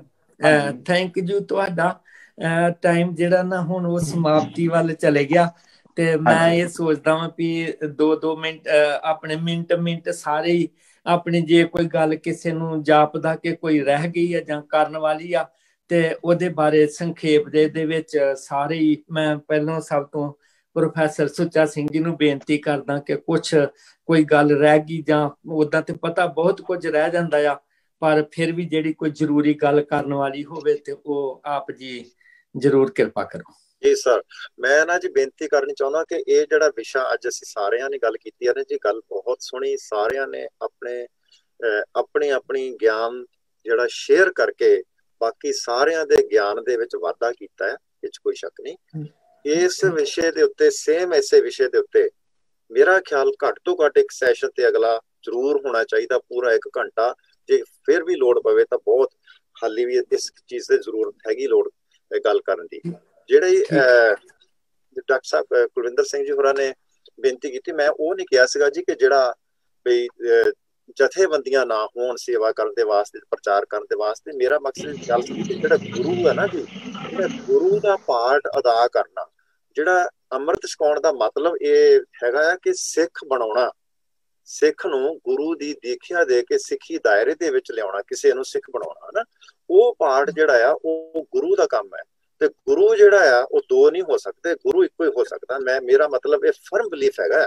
ਈਵਨ ਦੋ ਅਸੀਂ ਅੰਮ੍ਰਿਤ ਛਕਾਉਂਦੇ ਰਹੇ ਹਾਂ, ਲੁਧਿਆਣੇ ਵਿੱਚ ਛਕਾਉਂਦੇ ਰਹੇ ਹਾਂ, ਇੱਧਰ ਵੀ ਛਕਾਉਂਦੇ ਰਹੇ ਹਾਂ, ਲੇਕਿਨ ਨਾਓ ਆਈ ਫਰਮਲੀ ਬਿਲੀਵ ਕਿ ਗੁਰੂ ਸਿਰਫ ਇੱਕ ਦੁਨੀਆ ਦੇ ਵਿੱਚ ਇੱਕ ਹੋਣਾ ਚਾਹੀਦਾ। ਜੇ ਗੁਰੂ ਨਾਨਕ ਦੇਵ ਜੀ ਸੀਗੇ ਤੇ ਉਹਨਾਂ ਨੇ ਗੁਰੂ ਨਾਨਕ ਆਪਣੇ ਹੁੰਦਿਆਂ ਦੂਸਰੀ ਜਗ੍ਹਾ ਤੇ ਕੋਈ ਹੋਰ ਪੈਦਾ ਨਹੀਂ ਸੀ ਕੀਤਾ।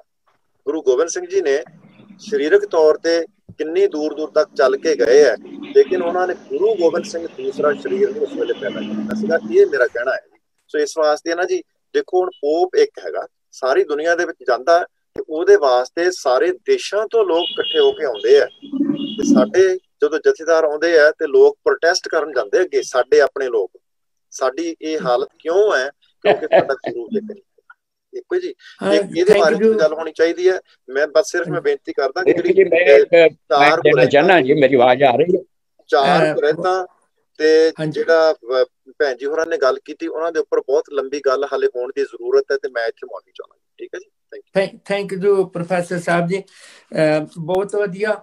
ਅਸਲ ਦੇ ਵਿੱਚ ਗੱਲ ਜਿਹੜੀ ਹੈਗੀ ਆ ਉਹ ਤੁਸੀਂ ਕਲੀਅਰ ਕਰ ਦਿੱਤੀ ਆ। ਡਾਕਟਰ ਕੁਲਵਿੰਦਰ ਸਿੰਘ ਹੋਰਾਂ ਨੇ ਵੀ ਮੇਰੇ ਖਿਆਲ 'ਚ ਬਹੁਤਾ ਜ਼ਿਆਦਾ ਹੈ ਨਹੀਂ ਸੀ ਇਹਦੇ 'ਚ। ਜਿਹੜੀ ਹੈਗੀ ਗੱਲ, ਪਰ 5 ਪਿਆਰੇ ਜਿਹੜੇ ਸਿਰਫ ਉਹਨਾਂ ਚਿਰ ਤੱਕ 5 ਪਿਆਰਿਆਂ ਦਾ ਰੂਪ ਹੈ ਜਦੋਂ ਤੱਕ ਉਹ ਅੰਮ੍ਰਿਤ ਸੰਚਾਰ ਦੀ ਉਹ ਮਰਿਆਦਾ ਜਿਹੜੀ ਨਿਭਾ ਰਹੇ ਆ। ਠੀਕ ਹੈ ਜੀ। ਉਹਦੇ ਤੋਂ ਬਾਅਦ ਕਈ ਵਾਰ ਐਸਾ ਵੀ ਮੈਂ ਦੇਖਣ 'ਚ ਆਇਆ ਵੀ 5 ਪਿਆਰਿਆਂ 'ਚ ਸੇਵਾ ਕਰ ਲਓ ਤੇ ਉਹ ਜਿਹੜੇ ਅੰਮ੍ਰਿਤ ਛਕਣ ਵਾਲੇ ਉਹ ਬਾਅਦ 'ਚ ਜੇ ਕੋਈ ਮਿਲੇ ਤੇ ਉਹ ਕਹਿਣਗੇ ਜੀ ਅਸੀਂ ਤਾਥੋਂ ਅੰਮ੍ਰਿਤ ਛਕਿਆ। ਇਹ ਗੱਲ ਨਹੀਂ ਆ। ਉਸ ਵਕਤ ਉਹ ਗੁਰੂ ਦੇ ਸਰੀਰਕ ਰੂਪ 'ਚ ਉਹਨੇ ਸਮੇਂ ਵਾਸਤੇ ਉਹ ਮਰਿਆਦਾ ਨਿਭਾਉਣ ਲਈ ਆ। ਪਰ ਗੁਰੂ ਸਾਡਾ ਸ਼੍ਰੀ ਗੁਰੂ ਗ੍ਰੰਥ ਸਾਹਿਬ ਜੀ ਆ, ਜਿਨ੍ਹਾਂ ਨੂੰ ਗੁਰੂ ਅਸੀਂ ਮੰਨਦੇ ਹਾਂ, ਵੀ ਰੋਜ਼ ਪੜ੍ਹਦੇ ਵੀ ਹਾਂ। ਤੇ ਜਥੇਬੰਦੀਆਂ ਹਜ਼ਾਰਾਂ ਹੋਣ, ਲੱਖਾਂ ਹੋਣ, ਉਹਦੇ ਨਾਲ ਕੋਈ ਨਹੀਂ, ਸਾਰੇ ਥਾਵਾਂ ਤੇ ਇੱਕੋ ਜਥੇਬੰਦੀ ਕਰ ਵੀ ਨਹੀਂ ਸਕਦੀ। ਪਰ ਇਹ ਆ ਵੀ ਜਿਹੜਾ ਸਾਡਾ ਸਿਧਾਂਤ ਆ ਉਹ ਇੱਕ ਰਵੇ, ਗੁਰੂ ਨੂੰ ਸਮਰਪਿਤ ਹੋ ਕੇ, ਤੇ ਮਰਿਆਦਾ ਜਿਹੜੀ ਆ ਇੱਕ ਸੇਮ ਜਿਹੜੀ ਉਹ ਦ੍ਰਿੜ ਕਰਵਾਈ ਜਾਏ। ਤੇ ਥੈਂਕ ਯੂ ਤੁਹਾਡਾ। ਡਾਕਟਰ ਵਾਸੂ ਜੀ, ਤੁਸੀਂ ਕੁਝ ਕਹਿਣਾ ਚਾਹੁੰਦੇ ਸੀ? ਮੇਰੀ ਆਵਾਜ਼ ਆ ਰਹੀ ਜੀ? ਹਾਂਜੀ, ਆ ਰਹੀ ਹੈ। ਆਵਾਜ਼ ਆ ਰਹੀ ਹੈ? ਆ ਰਹੀ ਜੀ, ਆ ਰਹੀ। ਇਸ ਤਰ੍ਹਾਂ ਮੈਂ ਇੱਕ ਪੁਆਇੰਟ ਸੋਚ ਰਿਹਾ ਸੀ ਵੀ ਜਿਵੇਂ ਆਪਾਂ ਆਖਦੇ ਹਾਂ ਬਈ ਜੋ ਤੋਹਾ ਜੁਗਤ ਸਾਹਿ ਸਹਿ ਕਾਇਆ ਫੇਰ ਪਲਟੀਏ, ਗੁਰੂ ਨਾਨਕ ਜੀ ਤੋਂ ਪਹਿਲੇ ਤੇ ਅਕਾਲ ਪੁਰਖ ਦੀ ਜੋਤ ਹੈ। ਉਹ ਗੁਰੂ ਨਾਨਕ ਚਾਈ ਤੇ 10 ਗੁਰੂਆਂ ਤੋਂ ਚਲਦੀ ਹੋਈ ਗੁਰੂ ਗ੍ਰੰਥ ਸਾਹਿਬ ਵਿੱਚ ਉਹ ਜੋਤ ਆਈ, ਤੇ ਫਿਰ ਕਹਿੰਦੇ ਨੇ ਖਾਲਸੇ ਵਿੱਚ ਵੀ ਆਈ। ਪਰ ਮੈਂ ਸੋਚਦਾ ਨਾ ਬਈ ਅੱਜ ਕੱਲ ਦੇ ਯੁੱਗ ਵਿੱਚ ਉਹ ਜੋਤ ਖਾਲਸੇ 'ਚ ਕਦੋਂ ਆਉਣੀ ਹੈ? ਕੀ ਖਾਲਸੇ ਨੇ गुरु गोबिंद सिंह का रूप नहीं बनना, क्योंकि गुरु गोबिंद सिंह ने कहा सी खालसा मेरो रूप है खास। वो जोत है, जोत है सह काया फेर पलटी है। वो जोत की वो खालसे जिहड़ा गुरु गोबिंद सिंह दे खालसे 5 प्यारियां तक ही रह जानी है। वो हुण सारे खालसा पंथ विच वो जोत नूं दरवाजा लगा होया है। जां ते मनना पएगा कि असीं आप ही उस जोत नूं आउण तो रोक दिता है, तां ही 10-10 पंथ बने हुए ने, तां ही डेरे बने हुए ने। जे सो जोत दा आओ अरदास करिए कि गुरु गोबिंद सिंह तू सानू कहता गया सी खालसा मेरो सतगुर पूरा, खालसा मेरो सज्जन सूरा। ए गुरु गोबिंद सिंह जी तुसी सानू सतगुर पूरा कहा सी, वो केड़ा खालसा है जिन्हों तुसी सतगुर पूरा कहा सी? ते वो गुरु गोबिंद सिंह भी यही जवाब देणगे, खालसा जी तुसी गुरु अंगद बन लेना तो अंगद बनन दा यतन करो, क्योंकि लेने जोत आई सी। तो जोत का अधिकारी है, ओदे विच जोत आएगी। इस करके डेरे डूरे कोई इन्हां विच कोई जोत नहीं, कोई दलां विच जोत नहीं, क्योंकि जे जोत होवे तां फिर वो जोत जिहड़ी है वो तां सारे ओदे अनुयायी होणगे। तो वो काया फिर पलटिए वाली जोत जिहड़ी है वो अज नहीं आउंदी जोत, तां ही सारा मसला विगड़िया होया है। मैं कहना हुन्ना कि जिहड़े देहां ने ये जड़ियां देहां ने तो अलग अलग ने, पर सिर गुरु गोबिंद सिंह दा श्री दशमेश दा सिर ला लईए ते तां गल निबड़नी है। आओ जोत नूं अपने तक आउण देईए। थैंक यू डॉक्टर साहब। भाटिया जी आप जी जो विचार कोई आप जी करना चाहो आखिरी मिनट। पहली गल तो यह है कि शुरू तो ही जिस गुरु ग्रंथ साहब की सिरजना हुई है, उस ਜਿਹੜੇ ਭਗਤਾਂ ਦੇ ਵਿੱਚ ਬਾਣੀਆਂ ਦਰਜ ਕੀਤੀ ਗਈਆਂ ਨੇ ਉਹ ਵੀ ਹਿੰਦੁਸਤਾਨ ਦੇ ਵੱਖ-ਵੱਖ ਹਿੱਸਿਆਂ ਤੋਂ ਆਏ ਭਗਤਾਂ ਦੀ ਬਾਣੀਆਂ ਨੇ। ਇਸੇ ਤਰ੍ਹਾਂ ਹੀ ਗੁਰੂ ਸਾਹਿਬ ਨੇ ਜੋ 5 ਪਿਆਰੇ ਬਣਾਏ ਨੇ ਉਹ ਵੀ ਜਿੱਥੇ ਤੱਕ ਸਾਡਾ ਜਦੋਂ ਪੜ੍ਹਦੇ ਹਾਂ ਅਸੀਂ ਉਹ ਵੀ ਇਸ ਦੇਸ਼ ਦੇ ਵੱਖੋ-ਵੱਖ ਹਿੱਸਿਆਂ ਵਿੱਚ ਆਏ ਨੇ। ਇਸ ਪਾਸੇ ਗੁਰੂ ਸਾਹਿਬਾਂ ਦਾ ਫੋਕਸ ਹਮੇਸ਼ਾ ਸਾਰੀ ਮਾਨਵਤਾ ਸਾਰੇ ਹਿੰਦੁਸਤਾਨ ਨੂੰ ਇਕੱਠਾ ਕਰਨ ਦਾ ਸੀ, ਇੱਕ ਜੋਤ ਦੇ ਥੱਲੇ, ਇੱਕ ਓਂਕਾਰ ਦੇ ਥੱਲੇ, ਇੱਕ ਓਮ ਕਹਿ ਲਓ ਓਂਕਾਰ ਦੇ ਥੱਲੇ। लेकिन ऐसा होया नहीं।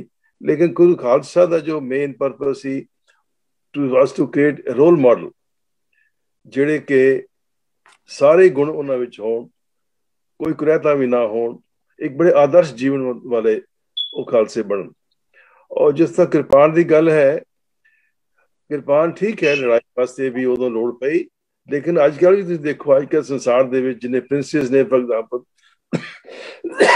राजे महाराजे ने वो हमेशा कृपान कैरी करते एज ए सैरीमोनियल कृपान, क्योंकि शस्त्र पढ़ने वास्ते हिम्मत चाहिए। आम कमजोर दिल आदमी शस्त्र पढ़ भी नहीं सकता, वो डरदा अपने को आप ही शस्त्र को डरदा इंसान। सो हिम्मत पैदा करने वास्ते, उत्साह बढ़ाने वास्ते जो शस्त्र का होना है, एक इंसान बड़ा निडर और बहुत तेजवान इंसान समझदा है जिहड़ा शस्त्र कैरी कर सके, भावें उस वरतन की लोड़ पवे ना पवे या भावें सैरीमोनियल ही रखे। लेकिन ये शस्त्र सी जो सिखा में जो जोश और हिम्मत और बहादुरी पैदा करता सी वो भी। तो बाकी जिस तक भैन जी ने गल की है बहुत सारी गल्लां ने। सवाल है जी साडा सिक्खी नाम तो है, ट्रेडिशनली बन तक गए हैं, पगड़ी बनने नाल कोई सिख नहीं बन जाता। सारा चरण जब तक नहीं होया तब तक असीं सारे ये काम नहीं कर सकते। मैं जानदा बीबियां नाल बड़ा बेइंसाफी हुंदी है और सदियां तो हो जा रही, इस हिंदुस्तान दे विच ही नहीं सारे संसार दे विच ही औरतां नाल बड़ा बेइंसाफी हुई है। जोआन ऑफ आर्क जैसी नूं अग भी साड़ दिता सी, किसी नूं विच क्राफ्ट कह दिता, किसी नूं कुछ कह दिता। इस यूनाइटेड स्टेट दे विच भी औरतां नूं 1920-25 तो पहला हक ही नहीं सी कि अपना वोट पा सकन। सो एक बड़ा वड्डा संसार दा क्वेश्चन है कि विमेन नूं पूरे राइट नहीं मिल रहे और ये बड़ा बड़ा मसला है। वो तो चरण के लोड़ है, गुरु साहब ने रास्ता दिखाया है, तो न चलोगे ना तो फिर करोगी। भाटिया जी थैंक यू। टाइम जेड़ा साडे कोल हुण बहुत ही लिमिट आ ते हां जी कर लो। मैं एक गल मैं रखनी चाहांगी। हां जी करो। हां जी मैं एक गल देखो, मैं जिस तरह गल कीती सी कि बई ਅਸੀਂ ਸ਼ਰੋਤੇ ਤੇ ਹੈ ਵਾਂ ਪਰ ਅਸੀਂ ਬੁਲਾਰੇ ਨਹੀਂ ਆ। ਹੁਣ ਇੱਥੋਂ ਤੁਸੀਂ ਗੁਰੂ ਸਾਹਿਬ ਤੋਂ ਤੁਸੀਂ ਐਗਜ਼ਾਮਪਲ ਲਵੋ, ਗੁਰੂ ਸਾਹਿਬ ਸ਼ਰੋਤੇ ਵੀ ਨੇ ਤੇ ਗੁਰੂ ਸਾਹਿਬ ਬੁਲਾਰੇ ਵੀ ਨੇ। ਗੁਰੂ ਗ੍ਰੰਥ ਸਾਹਿਬ ਵਿੱਚ ਭਗਤਾਂ ਦੀ ਬਾਣੀ ਹੈ, ਪੱਠਾਂ ਦੀ ਬਾਣੀ ਹੈ, ਆਪਣਾ ਜਿਤਨੇ ਵੀ ਸਨ ਉਹਨਾਂ ਦੀ ਬਾਣੀ ਹੈ ਨਾ, ਤੇ ਗੁਰੂ ਸਾਹਿਬ ਨੇ ਉਹਨਾਂ ਨੂੰ ਵਕਤ ਦਿੱਤਾ ਹੈ ਕਿ ਵੀ ਤੁਸੀਂ ਵੀ ਆਪਣੀ ਆਪਣੀ ਜੋ ਤੁਹਾਡੇ ਅੰਦਰ ਦੀ ਜੋ ਗੱਲਾਂ ਨੇ ਉਹ ਤੁਸੀਂ ਰੱਖੋ। ਜਦ ਗੁਰੂ ਸਾਹਿਬ ਸਾਰਿਆਂ ਨੂੰ ਇਕੁਅਲ ਸਮਝਦੇ ਨੇ ਵੀ ਜਿਨ੍ਹਾਂ ਨੇ ਸੁਣਨਾ ਵੇ ਉਹਨਾਂ ਨੂੰ ਬੋਲਣ ਦਾ ਵੀ ਹੱਕ ਹੈ, ਤੇ ਉਹਨਾਂ ਗੁਰੂ ਸਾਹਿਬ ਨੇ ਉਹਨਾਂ ਨੂੰ ਦਿੱਤਾ ਵਕਤ। ਪਰ ਸਾਨੂੰ ਸਭ ਤੋਂ ਪਹਿਲੇ ਤਾਂ ਸਾਨੂੰ ਸਭ ਨੂੰ ਵਕਤ ਮਿਲੇ ਬੋਲਣ ਦਾ।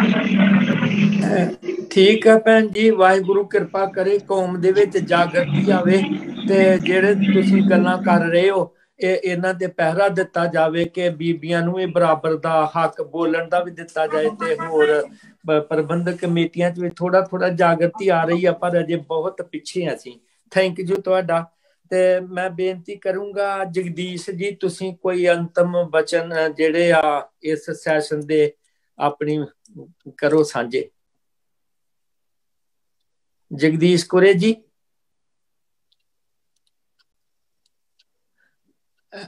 ਮੇਰੇ ਖਿਆਲ ਚੋਂ ਚਲ ਗਏ। ਡਾਕਟਰ ਕੁਲਵਿੰਦਰ ਸਿੰਘ ਜੀ ਆਪ ਜੀ ਕਰੋ। ਹਾਂਜੀ, ਜਿਸ ਤਰ੍ਹਾਂ ਭੈਣ ਜੀ ਨੇ ਕਿਹਾ ਨਾ, ਖਾਲਸਾ ਵਾਹਿਗੁਰੂ ਜੀ ਕੀ ਫਤਿਹ।